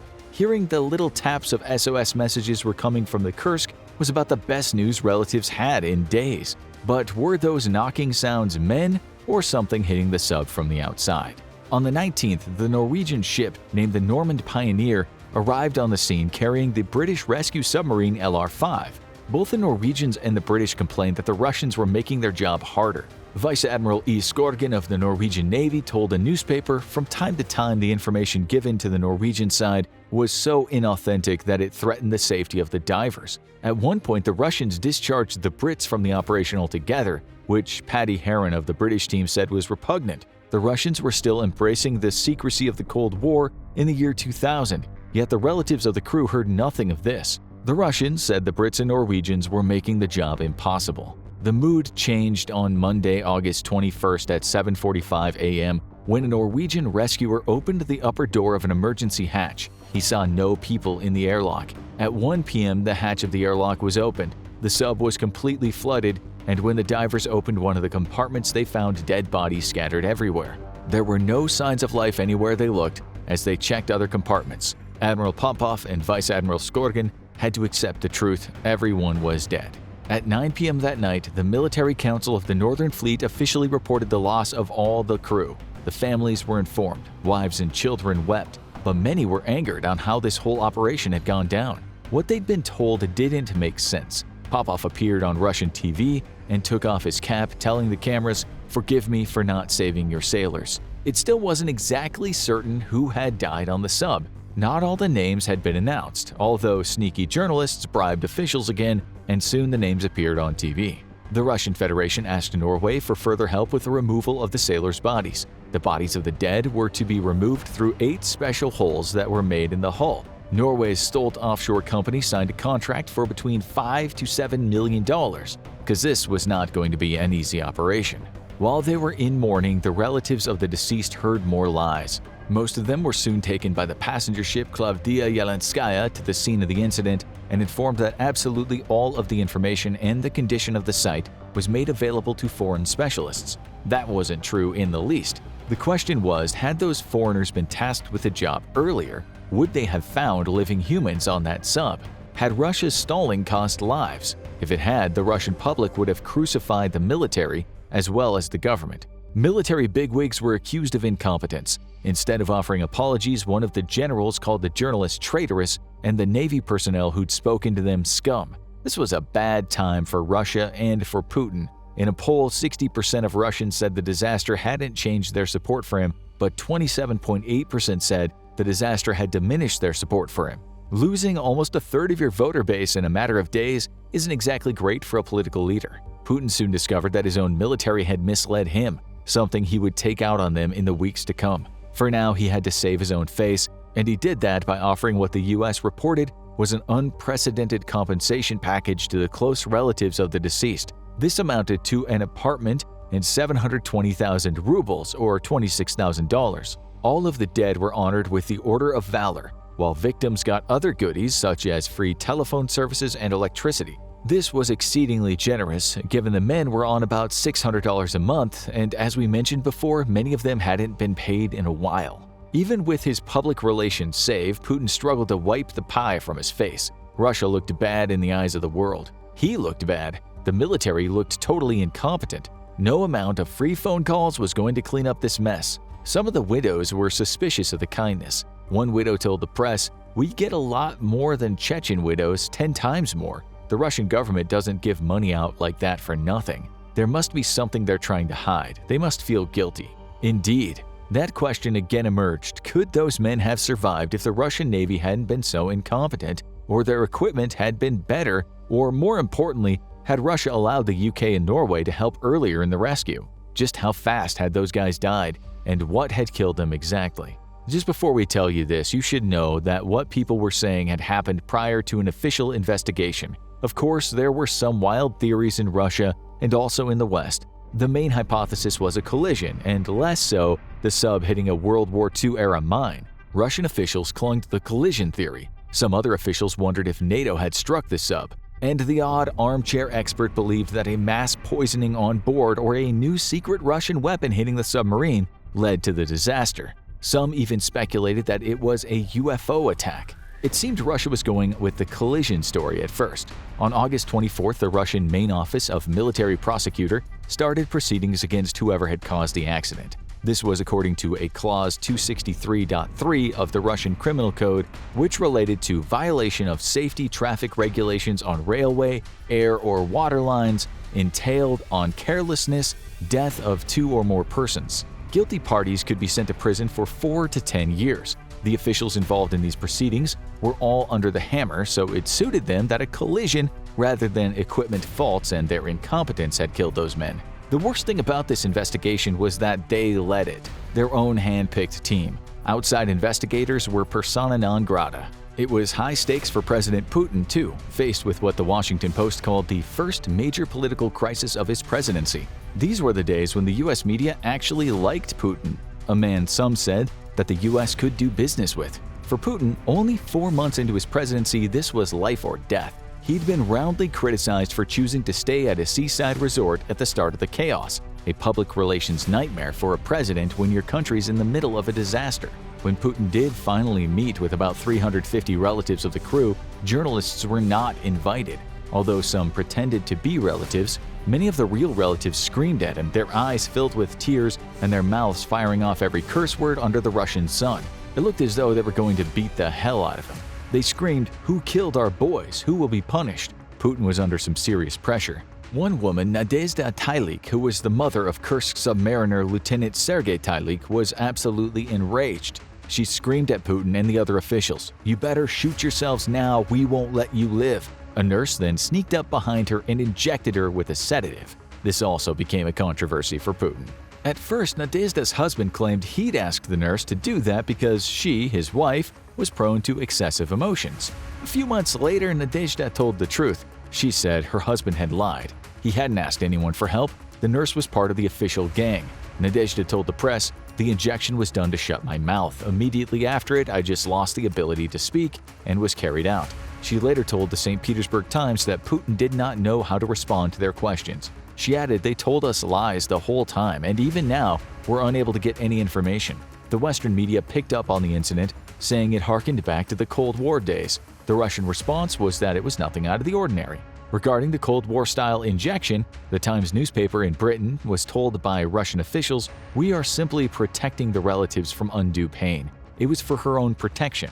A Russian journalist later explained the likely reason why they knocked out Nadezhda. He said, "I honestly thought that they would tear him, Putin, apart. There was such a heavy atmosphere there, such a lot of hatred, despair, and pain. I never felt anything like it anywhere in my entire life." Much of the Russian media knew something was amiss, and many newspapers weren't afraid to say it. The Russian newspaper Izvestia wrote, "Lies and fears are the features of the Russian authority. When people's lives are involved, admirals, generals, and government officials should not lie, dodge, and think about their own career. This is blasphemy." The officials even took flack from retired Russian military bigwigs, one of whom, Yevgeny Ajnabayev, said, "It's become a form of theater. This is a performance for the whole world." Even though a Norwegian company had been contracted to get the dead out of there, the Russians told them that after they drilled the hole in the sub, only Russian divers were allowed inside. This suited the Russian officials, of course. When those Russian divers finally got inside the sub, they did so through compartment 9, although it was difficult to see as there was so much ash in the water. The Russians gradually worked their way through several compartments, greeted on their way by badly burned bodies. This didn't look like a collision. Russian officials were still selling the story that there'd been some sort of collision. They said the vessel had plummeted to the seabed and everyone had pretty much died immediately. Some officials entertained the narrative that the collision had been with a NATO spying submarine. A few of them stuck with this tale for years after the accident, given that anti-Western propaganda was how they stayed in their job. But once the Russian divers found 12 bodies in compartment 9, they knew this had been no collision and the instant death of everyone. Those brave men in the compartment had not died straight away. They'd made their way to that compartment, but how long they were alive after the initial event was the question. Some said 3 days, which would mean they could have been rescued had the foreign teams been able to help earlier. The investigations went on for years, filling 133 volumes. The relatives were then told something that started to sound more like the truth, something that refuted the story that the men had survived more than a few hours in compartment 9. They were informed that the crew had tried to load a dummy torpedo for the training exercise, but a problem with the weld on the torpedo had led to a leak of high-test peroxide, which created an explosion. The torpedo manufacturer said outright that there was no way this could have happened. Still, that's the story that the Russian investigators stuck with, and it's the one that does make the most sense to anyone familiar with the story. They said the explosion started a fire and destroyed the bulkhead between the first and second compartments. They said this killed everyone in the control room or at least severely injured them. The much bigger second explosion was caused by 5 to 7 torpedo warheads going off as a result of the first explosion. The sailors people heard had blown themselves up. This second explosion completely wrecked the compartments and tore a massive hole in the hull. The nuclear reactors, it was said, shut down without any problems. Just about everyone was already dead after explosion 2, but 23 men managed to get to compartment 9, where they did indeed survive, but only for about 6 more hours, not a matter of days. It was said the oxygen they were breathing was depleted, so they tried to change to a potassium superoxide chemical oxygen cartridge, but it somehow fell into the oily water and that blew up. Some more men were killed instantly, while others either died in the resulting fire or suffocated due to the fire consuming all of their oxygen. The only surviving notes from the sub were found in compartment 9. Captain Lieutenant Dmitry Kolesnikov wrote in one note, "It's 13:15. All personnel from Section 6, 7, and 8 have moved to Section 9. 23 people are here. We feel bad, weakened by carbon dioxide. Pressure is increasing in the compartment. If we head for the surface, we won't survive the compression. None of us can escape." 2 hours later, he wrote, "It's dark here to write, but I'll try by feel. It seems like there are no chances, 10 to 20%. Let's hope that at least someone will read this. Here's the list of personnel from the other sections who are now in the 9th and will attempt to get out. Regards to everyone, no need to despair. Kolesnikov." Russia's Izvestia newspaper reported that a note written inside a novel that was wrapped in plastic was found in the pocket of the deceased Lieutenant Commander Rashid Aryapov. The Russian rescue crew said the newspaper had taken the note when it was hoovering up secret documents. Part of it read, faults in the torpedo compartment, namely the explosion of a torpedo on which the Kursk had to carry out tests. This didn't, of course, gel with the collision theory the Russian government peddled for so long initially, which explains why the note went missing. So that was the story, but as you can imagine, it didn't exactly make the families of the dead men feel any better. They all asked what the BBC asked at the time. Why was the state-of-the-art nuclear submarine designed to withstand the full wrath of an enemy fleet so easily destroyed by a practice torpedo which didn't even have a warhead? And why had the torpedo, which was apparently leaking explosive fuel, not been checked properly? The northern Russian fleet admitted that some mistakes had been made. It was time for the government shuffle. Putin transferred Popyov and the fleet commander chief of staff Mikhail Motsak. Igor Sergeyev resigned as Minister of Defense, and he was, for the first time in modern Russian history, replaced with someone not from the military, which apparently appalled other members of the military. Had the young Putin lost faith in his generals? During these shuffles, Putin made a point of saying that the collision theory was not true. Another proponent of that theory was Deputy Prime Minister Ilya Klebanov, who'd been sure a foreign sub had hit the Kursk. Putin demoted him to the Minister of Industry, Science and Technology. 12 high-ranking military officers got the boot, but in typical authoritarian style, Putin said it had nothing to do with the disaster. The relatives were still furious. They'd heard there'd been stunning breaches of discipline, shoddy, obsolete, and poorly maintained equipment, as well as negligence, incompetence, and mismanagement. Relatives became even more angered when they heard about the escape capsules on the Kursk, which evidently couldn't have been used. Then, Vice Admiral Valery Ryazantsev said the unsayable when he told the world those men on the sub were barely trained, while the sub had been poorly maintained and inspections had been infrequent, which was likely why the crew made the mistake that led to the initial explosion. The crew had been taught all the maintenance routines that had to happen before firing off a torpedo, but the Kursk hadn't fired one before that fateful day for 3 whole years. Books were written about the incident and documentaries were made. Even after the official theory had been presented, alternative theories spread through the internet like wildfire. People blamed the 2 Dagestani weapons specialists on board, saying they were actually Chechen terrorists. Russia was at war with Chechnya at the time of the incident and remained at war until 2009. There were other theories that the Russian government certainly didn't want to be proven true. According to the book Democratic Breakdown and the Decline of the Russian Military, some journalists in the West as well as inside Russia claimed that they had evidence that the Kursk had been blown up after the battlecruiser Petr Velokitya accidentally launched a torpedo at it. The Russian Navy called this an invention, and to this day it seems that's true. Even so, we'll never know for sure what caused the explosions. We know they happened, but we can't be sure why they happened. It could have been mutiny, it could have been an accidental attack. Once the government started lying, the theory started expanding. As that book we just mentioned stated, the dearth of credible information undoubtedly contributed to the many absurd conspiracy theories. In a poll in 2000, 79% of Russians interviewed ticked a box saying the government was hiding the reasons for the tragedy. Only 11% said they were confident the government was telling the truth. It's often said the late, great George Orwell once wrote, "In times of universal deceit, telling the truth is a revolutionary act." It's a good quote to end our video with, but accrediting it to Orwell is itself probably part of a conspiracy theory.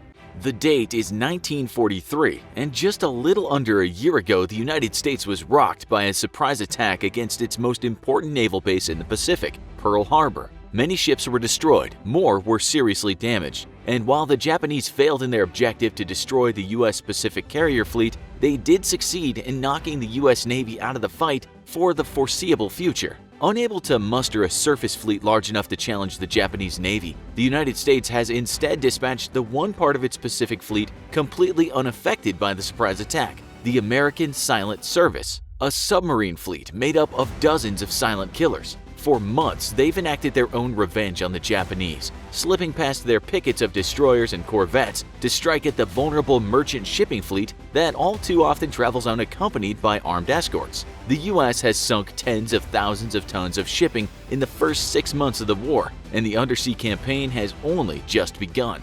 Aboard the USS Seawolf, Captain Frederick B. Warder keeps his eyes glued to the submarine's periscope. This is his 7th patrol since the war started, and technically will be his last as a submarine commander. After this final patrol, he'll return back to a U.S. naval station somewhere and be placed in command of a portion of the U.S.'s submarine fleet in the Pacific, giving orders from a safe office somewhere rather than the bridge of a sub deep in enemy territory. Warder could have finished his patrol quietly, having finished his assigned patrol route and on his way back home. However, he had several torpedoes in his hold, and going back home with live fish didn't sit right with any submarine commander in the U.S. Navy. On a hunch, he decided to investigate a deep-water anchorage on a small island near the Philippines, hoping to run into stray Japanese ships and expend his remaining torpedoes before sailing for home. What he finds is the opportunity of a lifetime. Sitting at anchor are 4 Japanese cruisers lined up side by side next to each other. The Japanese have built a small naval station here, which will be good intel to share with the command later. And along with the cruisers are several merchant marine ships. By now, he's sunk many merchant marine ships, ensuring that the vital flow of fuel, ammunition, and food would fail to reach stranded Japanese troops across the Pacific. The cruisers are the real target here, and with 4 of them lined up in a row, he knows he'll never have an opportunity like this again. A fitting end to his final patrol. Submarines rarely ever attack Japanese combat ships as the risks are simply too great. Destroyers, cruisers, and especially corvettes simply have too shallow a draft, and torpedoes need to be aimed perfectly or will more often than not miss their target and detonate too far away to do any damage. That's if the damn things even worked right in the first place. On his first combat patrol just a single day after the attack on Pearl Harbor, Warder and his USS Seawolf took on a load of torpedoes from a Philippine base. The day after that, he fired on a Japanese vessel, getting 2 direct hits, which did absolutely nothing. Both torpedoes failed to detonate, and one managed to get itself lodged in the ship instead. The third torpedo he was grateful hadn't detonated, as it had suffered a malfunction common to early American torpedoes and swam back around to its launch point, making a big circle. If he hadn't given the order to dive, the torpedo would have rammed his hull as well. Though with the luck he was having, this one probably would have actually detonated. The torpedo problems were hardly unique to Warder. The American Mark 14 torpedo had one of the best propulsion systems in the world at the time, but suffered from a great many other defects that made it all but useless in battle. 2 of the biggest problems was its electromagnetic detector, which was designed to sense the magnetic hull of a ship and explode when the torpedo arrived at its closest point to the hull. In order to do this, the detector would track a series of electronic signals that would fire more and more rapidly the closer the torpedo came to the hull, and then slow down as it traveled away from the enemy ship's hull. That way, as soon as the signals began to slow rather than increase, the detector would order the warhead to explode. Unfortunately, while this had worked perfectly in testing on the Great Lakes, anomalies around the equator and in the Pacific severely compromised the detector. The second major problem with the Mark 14 torpedo was its depth gauge, which would incorrectly read water pressure to tell the torpedo it was traveling at a depth greater than it really was. This caused the torpedo to dive by as much as 20 feet, completely missing its intended target. While problems plagued the torpedo, Naval Command was reluctant to accept something was wrong with the weapon. To help pressure a decision to overhaul the weapon, early in the war, Warder had held his sub's position even while under enemy fire, in order to record the effects of 2 of his dud torpedoes on an enemy ship. The footage nearly cost him his life, but it would help ensure that many more American submariners wouldn't be going into combat with duds in their hold. Today, though, Warder is not carrying duds. His fish are live and primed and combat tested. Any submariner would still prefer to avoid attacking enemy combat vessels who can fire back, as they're difficult targets to hit versus slow, broad-keeled merchant ships. But even just a year into the war, Japanese merchant ships are already becoming rare. The American submarine campaign against Japanese shipping has been devastatingly effective. The ships before him, though, are at anchor, and to his surprise, there's not a single vessel on patrol looking out for American subs. Warder decides to take the opportunity, knowing he would be poking the hornet's nest, and that any one of those ships or the many Japanese destroyers nearby could blow him out of the water with a single depth charge. Warder lines up his attack against one of the cruisers and fires off 2 torpedoes. The fish runs straight and true, and through the periscope, Warder watches the line of bubbles speeding directly at the enemy ship. Moments later, there are 2 explosions on the ship's stern, 2 direct hits. The crew give an excited shout, and then quickly quiet back down as the ship immediately dives. Above the waves, the Japanese ships are coming to life, and already small patrol boats are looking for the intruding American sub. As the Seawolf slowly sneaks out of the small cove, ships above begin to drop depth charges. Warder orders the boat forward at low power. He doesn't want to risk accelerating and giving his position away to any sonar operators aboard the Japanese ships. This does mean that he's exposed to the deadly rain of depth charges for longer though, and a few near misses shake the sub. Eventually though, he manages to escape to open ocean and safety. Warder carefully considers his next move. He still has a hold that's half full of torpedoes, and incredibly the Japanese have still not dispersed their fleet. The 3 surviving cruisers remain, and after an initial flurry of activity, other Japanese destroyers seem to have resumed their normal patrols. The ships inside the cove are still incredibly vulnerable, probably figuring that no American submarine commander would be insane enough to risk his life a second time. For Warder, there's no option. He orders the men to rest. Tomorrow before dawn, they will return and strike once more. There are now more Japanese ships on the lookout for subs, but the defensive screen is still surprisingly light and easy to penetrate. Silently, the Seawolf slips into a comfortable range of under 1,000 yards, takes her time to line up her shot, and fires 2 more torpedoes. Another Japanese cruiser is struck, and this one too will sink. Warder orders the Seawolf to dive once more, and once more the Japanese fleet begins to saturate the area with depth charges. There's more ships this time, and more depth charges, but for a second time the Seawolf manages to avoid being destroyed and makes for the safety of the open ocean. 2 days and 2 Japanese combat ships destroyed. In just this short campaign, Warder is already more successful than submarine captains over the course of multiple patrols. Sinking merchant ships is one thing after all, but sinking full-sized combat ships is another entirely, especially those armed with depth charges. He has 2 torpedoes left now, and Warder agonizes over his next choice. Does he press his luck, attempt another attack, or does he simply go home with 2 live fish in his hold? The opportunity to sink another Japanese combat ship weighs heavily on his mind, but so does the look on his men's faces. Most of them have accompanied him on all 7 patrols through the most dangerous waters in the Pacific. They've sunk many ships together, and they've cheated death on more occasions than he'd care to remember. Just like this is his last patrol, it will also be the final patrol for many of his men. Warder can't let the Japanese go though, not after what they did at Pearl Harbor. He decides to return and resume the hunt, determined to expend his last 2 torpedoes. The Japanese patrols are heavy on the 3rd day, having learned their lesson. Warder attempts to maneuver the Seawolf into the cove, but has to abort numerous times. The water's practically boiling with Japanese ships zipping back and forth, every one of them looking for Warder and his sub, and eager for revenge. Warder decides to back off and put out to sea once more. Now on the 3rd day of his campaign, he has to decide if he's going to try again tomorrow or let this go. His men are veterans, stalwart men of courage, the only type of man fit for a life beneath the waves, where any mistake could cost you your life. But he sees the fear etched on each man's face. He can see the exhaustion. The men are nearing their breaking point. They want to go home, but they believe in their captain. Warder decides to press the attack once more. The Japanese patrols have slacked only slightly, but this lapse is enough to give Warder the opening he needs. He maneuvers the Seawolf into the cove once more. Surely, no Japanese sailor would ever believe that an American would be crazy enough to attempt a 3rd attack.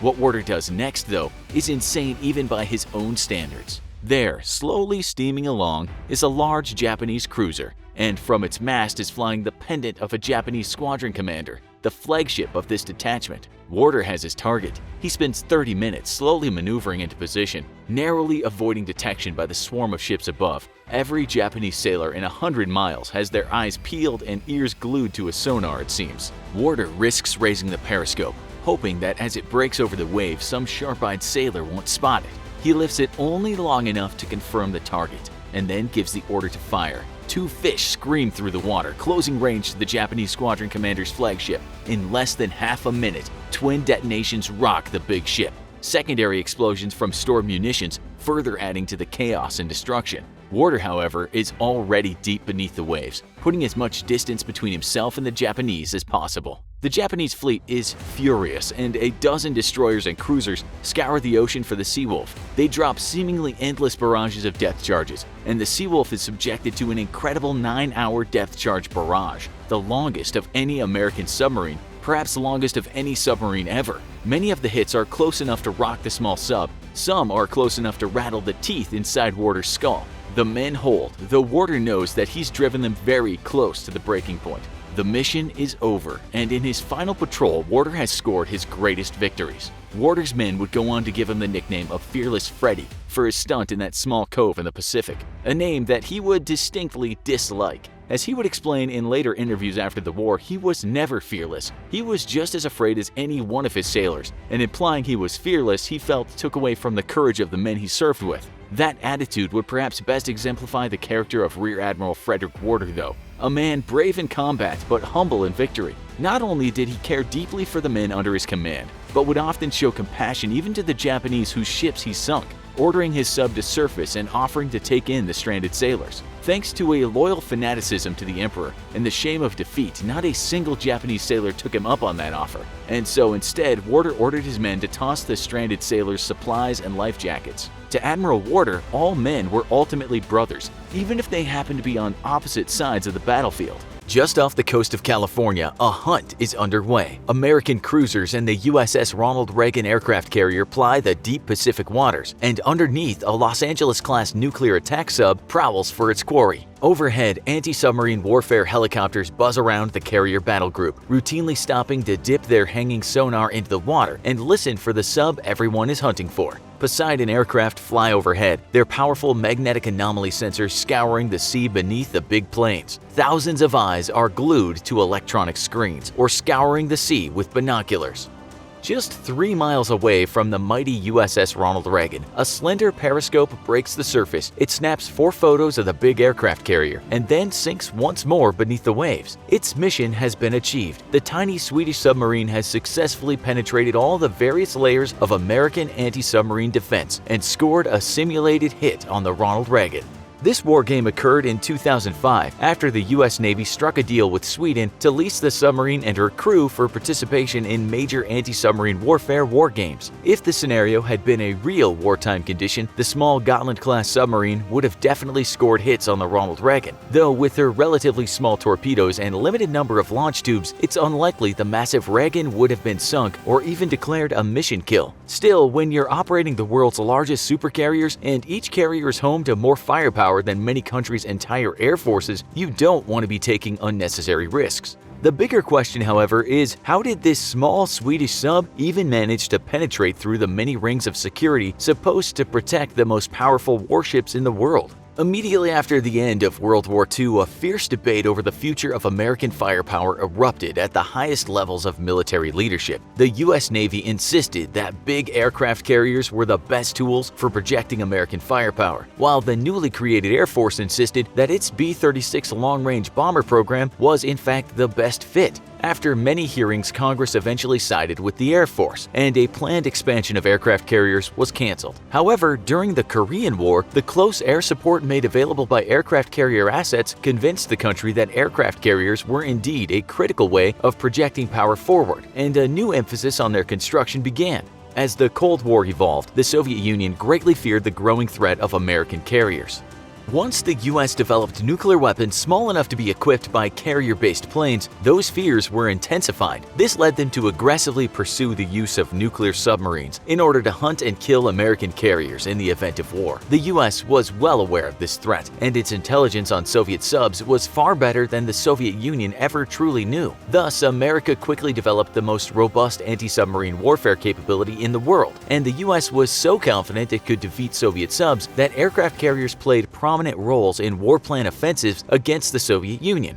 When the Cold War ended, though, the U.S. Navy found itself armed to the teeth for a war that never came, and with no significant opponent that could match the level of readiness that the Soviet Union had forced the U.S. Navy to maintain. China was a growing problem, but its Navy was and remains today decades behind the capabilities of the U.S., and its own submarines are so notoriously loud that sonar operators have described Chinese subs as washing machines being dragged behind a pickup truck down a gravel road. With no significant threat to American carriers, the U.S. anti-submarine warfare capabilities began to atrophy, and this only worsened with the retirement of the S-3 Viking patrol aircraft and the Oliver Hazard Perry class of frigates, both key tools in the Cold War Navy's anti-submarine warfare toolkit. To make matters worse, the launch of the dual wars in Iraq and Afghanistan saw the Navy shift its focus from blue water naval operations to coastal support roles, lending their surface and undersea firepower to land units in need of fire support. Budgets and technology were invested in giving Navy vessels improved ability to target and destroy land targets, and better support ongoing shore-based operations. Under the waves, though, the American subfleet was being slowly neglected, and it wouldn't be until President Obama's second term that a big investment in submarine purchases would see a growing gap in available vessels finally start to shrink. By 2005, it was growing increasingly obvious that China wasn't content to let the current balance of power in the South Pacific rest as it had for decades, and its aggressive and illegal seizure of maritime territory belonging to its neighbors proved to the U.S. that China could very quickly become the U.S. Navy's public enemy number one. While Chinese submarines were decades behind in stealth technology, many international shipbuilders were starting to produce new modes of diesel-electric submarines that could threaten America's big carriers. Despite these threats, the U.S. Navy had allowed its anti-submarine warfare capabilities to atrophy to disastrous levels. It was time to make a change. First, though, the U.S. Navy had to determine what kind of a threat these new air-independent diesel-electric submarines posed to modern carriers. A relatively new development, air-independent diesel-electric subs bridged the endurance gap between nuclear submarines and traditional diesel subs. Nuclear submarines are notoriously difficult to run silently, and the U.S. Navy has spent billions on research into quieting the many very noisy systems that keep a nuclear reactor running smoothly. The constant need for water as a coolant to be pumped into the reactor, for instance, is one hurdle that the U.S. Navy has long cleared, but navies such as Russia's own never quite did. China, for all intents and purposes, never even made it out of the starting block in this regard.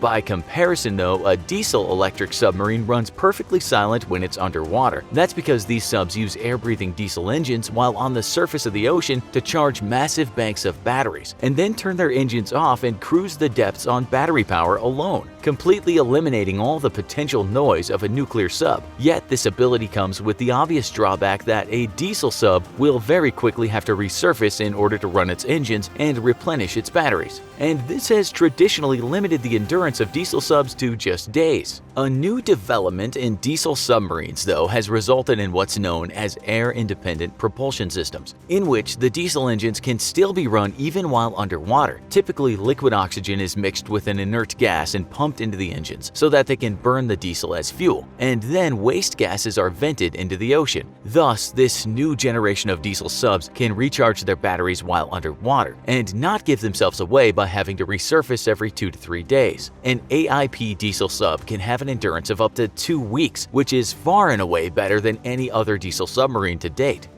This increased endurance has made diesel submarines a threat to ships operating in deep waters, as in the past there was little threat from diesel subs getting anywhere near the depths that an aircraft carrier might operate from, as they simply didn't have the endurance. Now, AIP diesel subs offer a cheap alternative to nations wishing to build a fleet capable of striking in deep waters, with an AIP diesel sub running anywhere from $100 to $500 million, or about a quarter the price of a nuclear submarine. In 2005, the US got to see for itself just how effective these small lethal boats were, and though details of the war games remain classified, it's rumored that the Gotland and its Swedish crew managed to score many hits and even some kills on US vessels during the 1 year it was on lease to the US. In fact, the United States went so far as to lease the sub and its crew for an additional year, as it carefully studied the capabilities of the sub and developed strategies to defeat this new generation of quiet, stealthy diesel-electric subs. The result of the 2 years of war games was an increased focus on America's seriously flagging anti-submarine warfare capabilities, and the development of new tools such as autonomous sub-hunting drone ships now in active duty service. With the threat of a possible conflict with China in the South China Sea, the US Navy is no longer taking any chances in the realm of undersea warfare, and its traditional edge on anti-submarine warfare is once more being honed. Yet, just how vulnerable are big ships, such as modern supercarriers, to this new generation of small, stealthy diesel-electric subs? Well, even the best-equipped navy in the world is going to have trouble dealing with submarines. It's notoriously difficult to locate and track submarines beneath the waves, and thus the best defense that a modern carrier has is to simply stay on the move at all times. An American supercarrier has a cruising speed of about 35 knots, which is approximately the top speed of most submarines. By staying on the move, a sub will have a very difficult time getting close enough to get a firing solution, or will have to burn up its fuel or energy reserves in order to keep up. For a nuclear-powered sub, this isn't a problem, but for a diesel-electric submarine, this poses a huge issue, and is the reason why the US Navy has always opted for nuclear power. Yet, a diesel-electric sub such as Sweden's Gotland doesn't have to catch up with a carrier if it can instead simply wait in the direct path. This might be tough for a country with a small submarine fleet such as Sweden to do in a real war, as aircraft carriers routinely make abrupt course adjustments for just this reason. Yet a large enough group of submarines could potentially spread out over enough area that the big carrier will eventually be moving in one of their directions. With its engines powered off and resting still and silent, a submarine is practically undetectable, and it can simply sit still and wait until it has a firing solution on the approaching carrier, fire off its torpedoes, and then quickly make its escape. Smaller submarines such as the Gotland and its limited number of torpedo tubes and smaller warheads are unlikely to destroy a big supercarrier, as they would be detected immediately upon opening fire and sunk themselves in return if they didn't flee as soon as they launched their opening volley. Yet, larger diesel-electric subs can carry more torpedo tubes with larger warheads, and these pose a significant threat to big surface ships. Not impossible to detect or defend from by any means, small, cheap diesel-electric submarines nevertheless pose a significant threat to any surface ship, and especially so when a navy has allowed its anti-submarine warfare training and capabilities both to atrophy. The stealthy and deadly attack submarine, every seaman's worst nightmare since World War I. These are the weapons navies fear the most, and despite investing billions of dollars into locating, tracking, and targeting these underwater assassins, the navies of the world are still largely at the mercy of these silent killers. Hello and welcome to another episode of the Infographic Show. Today, we're taking a look at the top 10 underwater killers in Top 10 Attack Submarines in the World. Number 10. Oscar II class, Russia. Originally entering service in 1986, the Oscar II class are still Russia's most capable submarines. Designed to counter the threat of US carrier battle groups, Oscar IIs were the pinnacle of modern Soviet engineering, and the surviving boats have received numerous upgrades. Out of a planned 19 subs, only 11 were ever completed due to cost and the collapse of the Soviet Union. Armed with 24 P-700 Granite supersonic anti-ship cruise missiles, these subs were a huge threat to surface vessels. A recent upgrade to one of the remaining Oscar IIs of P-800 Onyx missiles also gives them the ability to target coastal installations and are even more lethal versus surface vessels. To destroy enemy submarines, Oscar II subs are equipped with two 650mm and four 533mm torpedo tubes that can fire both torpedoes and anti-ship missiles. Further equipment includes nuclear warheads and nuclear depth charges against surface ships or submarines. Unfortunately, Oscar IIs are fairly noisy boats and must lay in wait for a target to get near them before launching a surprise attack for fear of detection. Also, most of Russia's remaining Oscar IIs are nearing the end of their service life and will soon be retired, with no replacement planned for Russia's submarine fleet. Number 9. Ohio class, USA. First entering service in 1981 as a nuclear ballistic missile submarine, the US's Ohio class has seen a number of its boats converted for anti-ship and land attack roles by replacing its nuclear armaments with Tomahawk cruise missiles. Though still the US Navy's only nuclear ballistic missile submarine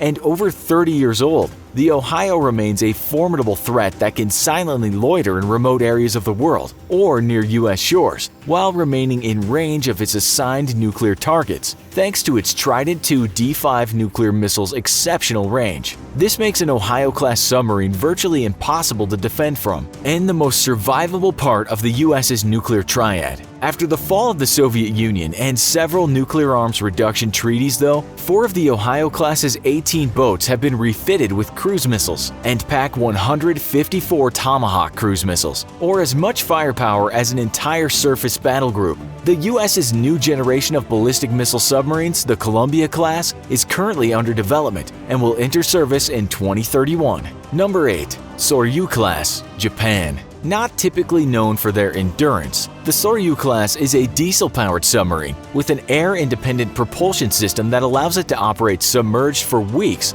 rather than days as a traditional diesel-powered sub. Because nuclear submarines need coolant to be constantly pumped through their reactors, which generates noise, diesel-powered submarines can be far stealthier by running on diesel at the surface long enough to fully charge their onboard batteries, and then diving to operate for days on battery power alone. Japan's Soryu class uses a Swedish-designed air-independent propulsion system. However, that allows it to operate its diesel engines even while fully submerged, greatly increasing its endurance. Though smaller than most other attack submarines at only 285 feet in length, Japan's Soryu class's deft maneuverability allows them to operate extremely close to the shore and hug the bottom of shallow water, making them the perfect defenders of the island nation.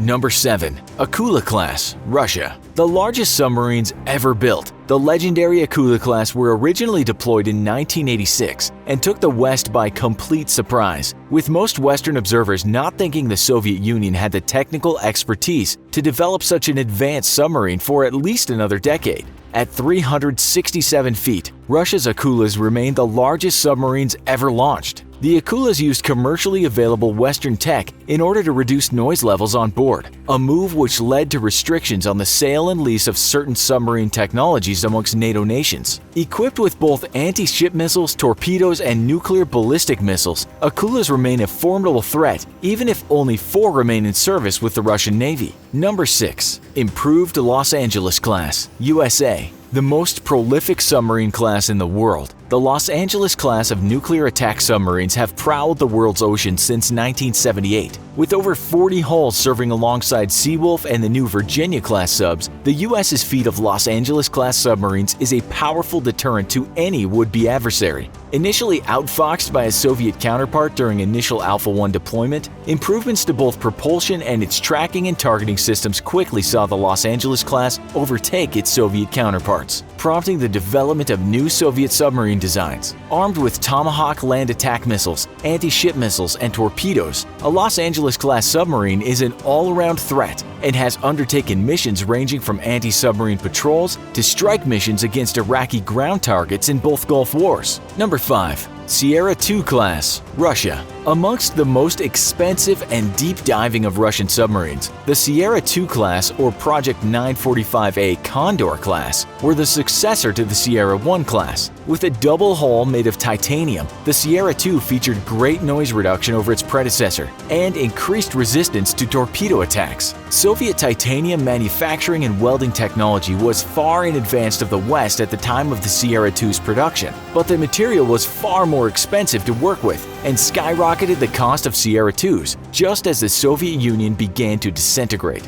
Replaced by the cheaper Akula class, they remain among one of the best-made Russian submarines and one of the best attack submarines ever deployed. Number 4. Grainy class, Russia. The successor to the Akula-class submarines, the Grainy or Project 855 Yasin class of subs is Russia's newest nuclear attack submarine. With the original of its class laid down in 1993, funding problems following the Soviet collapse led to a cancellation of further construction until 2003. The first of its class was finally delivered to the Russian Navy in 2013 and remains the only commissioned boat of its type in active service. In 2017, a second Grainy was completed but is yet to officially join the Russian naval service. Armed with vertical launch tubes for anti-ship missiles and land attack cruise missiles, Grainies will be able to target both surface vessels such as American carrier groups and coastal targets. Grainies are also armed with torpedoes for both anti-sub and anti-ship attack, but can have their torpedoes replaced with mines. Though more advanced than the Akula, which it replaces, the Grainy class is only slightly quieter than the Akula, highlighting Russia's difficulties in mastering underseas acoustic silencing technologies. To further compound the Russian Navy's problems, only 4 more ships of its type have been ordered, with no plans for more, severely limiting Russia's submarine capabilities.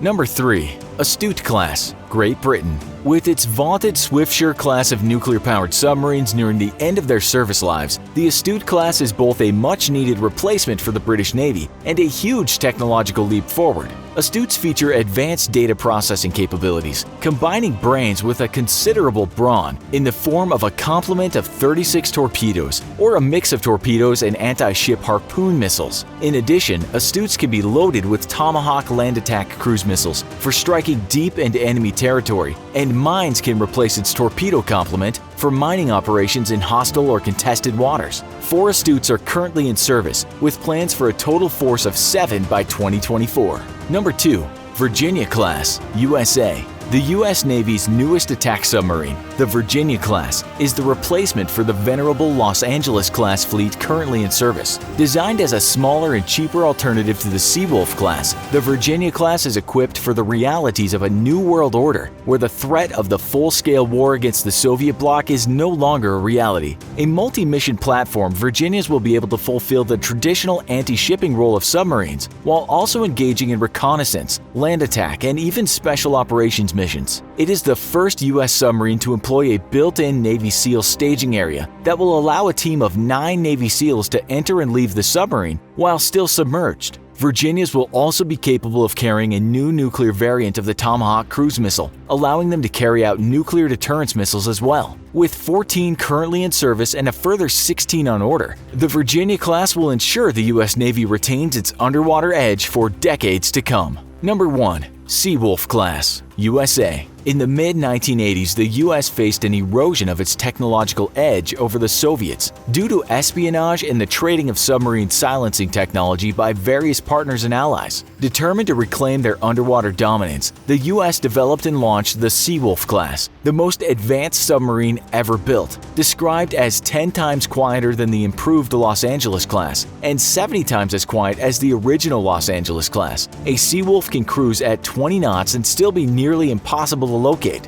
whereas most other subs must cruise no faster than 5 knots or give their positions away. It's said that a Seawolf cruising at 25 knots is still quieter than a Los Angeles-class sub tied up at its pier. Packing a whopping 8 torpedo tubes in a double-decked torpedo room, the Seawolf can engage multiple targets simultaneously, a reality that it would have likely faced in a real war against the Soviet bloc, as the Seawolf's price tag would have made large numbers of them impossible to field. At $33.6 billion, the Seawolf class made up 25% of the U.S. Navy's construction budget in 1991 and was the most expensive naval weapons program in history. Due to the high costs and the collapse of the Soviet Union, the Seawolf was eventually limited to just 3 in total. Despite its overwhelming underwater superiority, the New World Order simply didn't warrant the hefty price tag. Yet the 3 Seawolves first entering service in 1997, 1998, and 2005 are projected to remain in service for years to come yet, still unmatched by anything in the ocean to include the U.S.'s new Virginia class. 2 boats tear through the water in hot pursuit of a narco submarine. "Alta su barco! Alta su barco! Ahora!" screams one of the Coast Guardsmen just before 3 camouflage-clad members of the elite United States Coast Guard boarding team leap aboard the submersible. Carefully balancing on the wet surface of the sub as waves rush over his feet, a Coast Guardsman pounds on the hatch. One of the drug smugglers opens it, putting his hands up in surrender. You may have seen the gripping footage taken by one of the Coast Guardsman's helmet cams on June 18, 2019 in the East Pacific waters off the Colombian and Ecuadorian coasts. The U.S. Coast Guard cutter Monroe captured a 40-foot narco submarine. However, this wasn't a spur-of-the-moment bust or a stroke of good luck for the Coast Guard. This narcotics bust was set into motion about 12 hours earlier.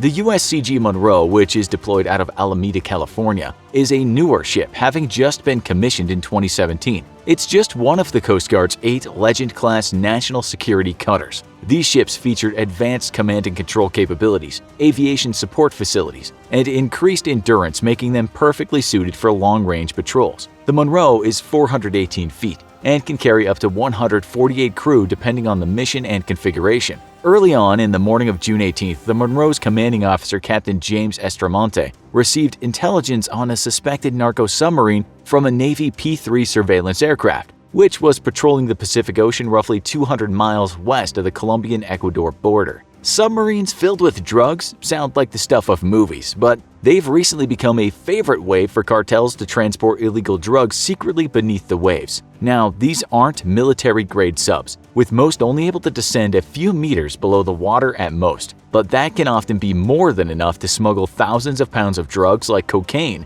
without detection. The suspected narco sub had been spotted heading north, some 250 miles away from the Monroe's current position. Based on that initial intelligence, the Coast Guard estimated that the smugglers had around 1,000 miles left to go before they would reach the United States. Captain Estromonte ordered the cutter's speed increased to 25 knots or 28 miles per hour in order to catch up with the illegal vessel. While en route, Captain Estromonte and the crew of the Monroe would devise their plan for how to take on the illegal narco sub, if that was in fact what they were approaching. Some 10 hours later and about 20 miles from the sub, the crew of the Monroe was close enough to set their plan into motion. Armed with pistols and wearing night vision goggles, 13 members of the elite Coast Guard boarding team launched in two small boats, a 26-foot aluminum patrol boat called a Mark IV and a rigid-hull inflatable 35-foot long-range interceptor. Both of these vessels are built for speed, topping out at about 45 knots or 52 miles per hour. Meanwhile, as boarding crews were slicing through the water toward the sub, the Monroe's Helicopter Interdiction Tactical Squadron, aka HITRON, launched a helicopter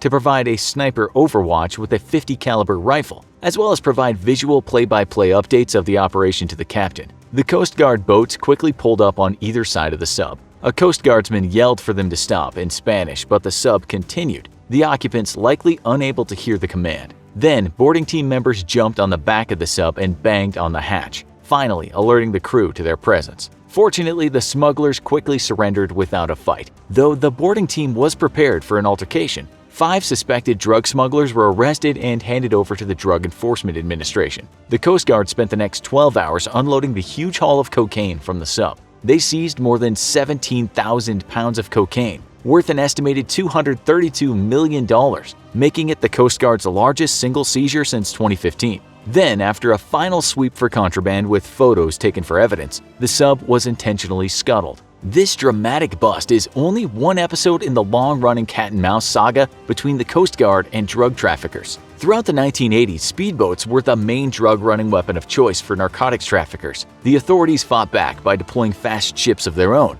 The cartels began to focus on smuggling cocaine concealed in products via cargo ship. In the late 1990s and into the 2000s, the United States, Mexico, and Colombia intensified their war on drugs, resulting in several massive drug busts at various spots. The cartels had to come up with new and creative ways to ensure their illicit products reached their destinations. For a long time, there were rumors of drug traffickers building DIY narco submarines in the jungles of South America and using them to transport drugs before the Coast Guard finally captured one in 1993. The vessel was wood and fiberglass, but could not fully submerge and only traveled at 10 miles per hour. Since then, narco submarines have grown increasingly more sophisticated. Some of the more recently captured vessels are equipped with GPS and are able to mask their heat signature, use lead siding to help mask their infrared signature, and are designed to be extremely difficult for radar, sonar, and infrared systems to detect. Many of the subs can travel at 18 to 22 knots or 20 to 25 miles per hour. Advanced narco subs can cost upwards of $1 million to build, but a single successful drug-running trip often allows traffickers to recoup their spending. The average narco sub is 40 to 50 feet long and can carry thousands of pounds of narcotics. U.S. authorities have captured vessels carrying as much as 7.5 tons of cocaine, with an estimated street value of $180 million. Narco subs also carry other illicit cargo such as weapons and cash. The Coast Guard actually classifies narco submarines into 4 types: low-profile vessels or LPVs, the top of which sit just above the waterline. These vessels aren't entirely submerged, but they're difficult to spot. Usually their tops are painted blue or in a way that makes visual spotting hard. The sub captured in the June 18th bust would be considered an LPV. Semi-submersible narco submarines are very similar to LPVs, the difference being that they can completely lower themselves below the waterline except for a snorkel-like tube or air duct to provide air to the crew. The third type of narco subs are fully submersible vessels. This style of drug smuggling submarines are rare due to the high cost and technical difficulties of building them. The final type of narco subs are torpedoes. These tend to not be technologically advanced and are designed to be dragged by a camouflaged ship. In the event of detection, the tow ship can drop the torpedo, which then activates a homing signal for later retrieval when the coast is clear. Since 2015, there's been an increase in the number of narco subs being built and used. Consumer demand for cocaine is high, business is booming, and coca production in Colombia is soaring. In 2018, cocoa cultivation in Colombia stood at 208,000 hectares. That's 803 square miles of coca farms. Narco subs are especially preferred by Colombian drug cartel members to export cocaine from Colombia to Mexico, which is often then smuggled via land over the border into the U.S. During the summer of 2017, the Coast Guard caught 7 LVPs, seizing around 22,707 pounds of cocaine worth more than $306 million. In August and September of 2018, the Colombian Navy captured 14 semi-submersibles in the Pacific Ocean, more than 3 times the number of vessels captured in 2017. According to a U.S. Foreign Military Studies Office report, 80% of the drugs smuggled into the U.S. in 2012 came from maritime routes. 30% of the drugs that arrived in the U.S. by sea were transported via narco submarines. About 85% of the cocaine smuggling between South America and the U.S. takes place in the eastern Pacific Ocean. Authorities prefer to stop the drug smuggling on the ocean before it reaches land because it reduces violence and maximizes the impact of cargo loss. When a narco sub successfully transports a load, upon arrival the drug packages are immediately broken into smaller loads for distribution, which are much harder to detect. As dispersal happens, the potential for violent incidents to occur rises. Currently, the U.S. Coast Guard is only managing to stop an estimated 11% of the vessels that pass through the East Pacific. The authorities have visibility on the majority of smuggling traffic, but don't have the capacity to address all the nefarious activity.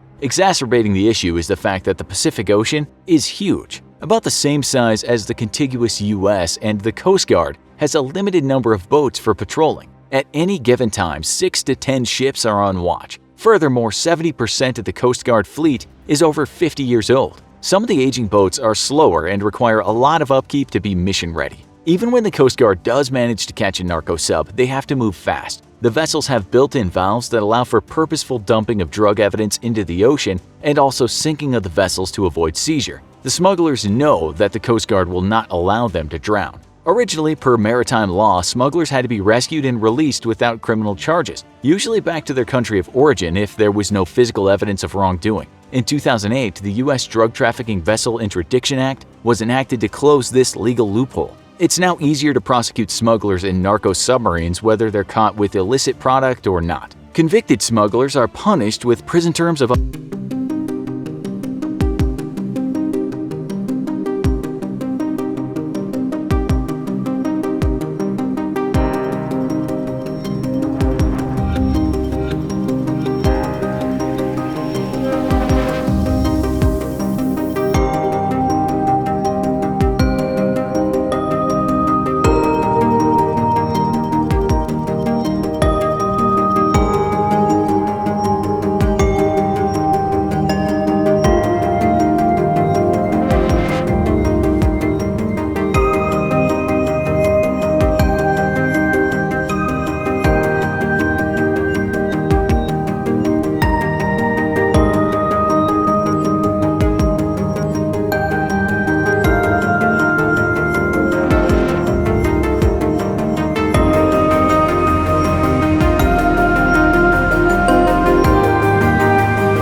U-boats were less true submarines and more temporarily submerged craft. Their electric batteries would allow them to cruise under the water and out of sight of surface ships, but they regularly needed to surface in order to run their diesel engines and recharge their batteries. If they wanted to move at any significant speed, they had to do so on the surface as well, where they were incredibly vulnerable to enemy fire. However, U-boats could remain submerged long enough to break the British blockade in the North Sea and move it into the Atlantic, where they could wreak havoc on British shipping. International law mandated that U-boats follow prize laws. These rules of war were aimed at limiting the devastation of war. Under these laws, U-boats must allow a merchant ship to evacuate their vessel and get to safety unless they were close to land, in which they could remain in their lifeboats. More importantly, the law stated that passenger ships may not be sunk. As the war progressed, the Germans obeyed these laws, but then the British changed the rules. An empire that depended wholly on the sea, Britain was particularly vulnerable to Germany's blistering successful U-boat campaign against it. Soon, the British began to arm merchant vessels with hidden guns. Under international law, U-boats were forced to surface and warn merchants their vessels were to be sunk, which gave British Q ships, as they came to be called, time to unveil their hidden guns and sink the U-boat. This blatant exploitation of international law led to Germany declaring a war zone around the British Isles on February 4, 1915. This now meant that any ship entering those waters and flying the British flag was under threat of German attack. This move deeply angered neutral countries, especially the US, and in a bid to avoid any unfortunate catastrophes, the German embassy in the United States put out ads in newspapers warning that Britain had been declared a war zone and that ships sailing to England should be avoided. The declaration of a war zone around British waters was an unexpected boon to the British.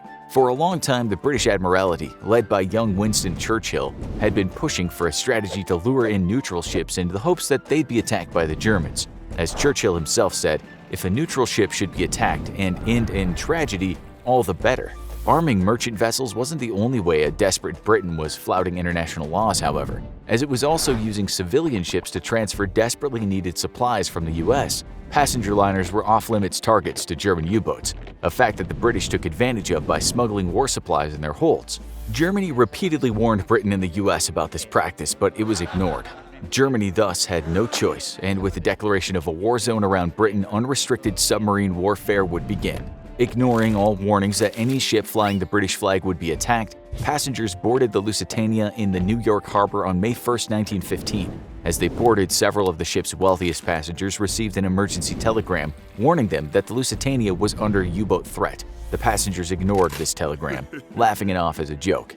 They'd been reassured that the Lusitania was too fast for any U-boat, and were still under the impression that even if they were attacked, the Germans would allow them to board lifeboats before sinking the ship. They couldn't have been more wrong, and the ominous telegram, whose origin remains a mystery to this day, was no joke. The British Admiralty had broken the German radio codes and been listening in on its communications with its U-boats for a while now.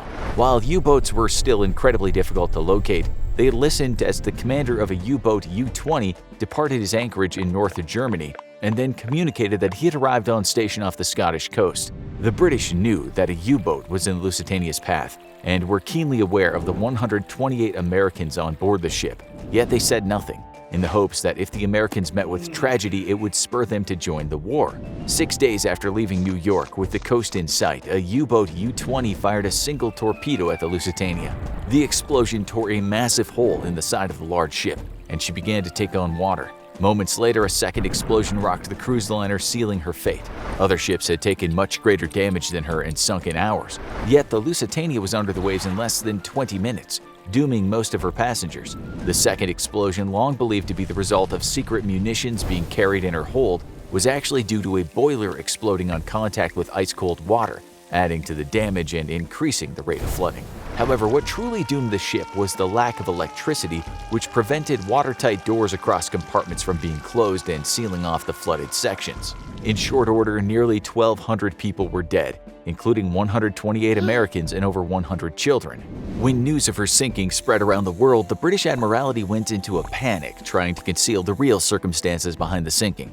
All evidence at the time wrongly pointed to the secondary explosion being caused by the secret munitions being set off, and the truth wouldn't be discovered until nearly 80 years later. At the time, however, the Admiralty had to suppress all evidence of the secret munitions or risk losing goodwill from the world community. They had to desperately spin the event as a bloodthirsty attack on an innocent passenger liner, especially in America, as the fate of the war depended on this one big lie. The Admiralty, however, also had to ensure that the Americans never discovered that they'd been aware of the pending attack the entire time. If Washington ever found out that the Admiralty had intercepted U-20's messages, they might not only refuse to join the war but might even cut off all aid completely. Luckily for the British, the American public was swept up in anti-German furor over the sinking of the Lusitania, and the fact that the British had been aware of the pending attack wouldn't come to light until decades later. Americans were angry, with many clamoring for war against Germany, but President Woodrow Wilson remained reluctant to embroil the US in a European war. Then in August, a German U-boat sunk yet another British ocean liner, the SS Arabic, which also had Americans on board. The Germans claimed the attack had been in self-defense, as the Arabic was attempting to ram them. Truthfully, British ships had been instructed to do just that if they encountered a U-boat, as their massive bulk would easily cut a U-boat in half. President Wilson warned Germany that if their investigation of the incident proved Germany was at fault, it could lead to a war. Germany conceded and announced that it would once more instruct its U-boats to warn merchant ships and get their crews to safety before sinking the ship, as the British were still actively arming their merchant ships, also against international law. This placed German U-boats at huge risk. But for the Germans, it was favorable to the US entering the war on the side of the British. The US would remain neutral for 2 more years, until British intelligence intercepted a telegram from the German foreign minister to the German minister to Mexico. The telegram stated that Germany would once more resume unrestricted submarine warfare in a bid to cut off supplies to England, and that it would begin to sink any ship flying the British flag. It specifically warned that this would include even ships carrying American passengers, and attempted to draw up a contingency should the US enter the war. In exchange for Mexico's aid against the US, the Germans would offer large amounts of financial aid and help it restore its lost territories of Texas, New Mexico, and Arizona. The intercepted telegram was rushed to President Wilson, who was immediately outraged. In an unprecedented move, the president authorized for the telegram to be published in its entirety in American newspapers, stoking anti-German sentiment to a fever pitch. Just days later, the American Congress approved the US's entry into the war on the side of the Allies, just as Britain had always wanted and been willing to trade innocent American lives for. Now go watch How Did World War I Start? Or click this other video instead.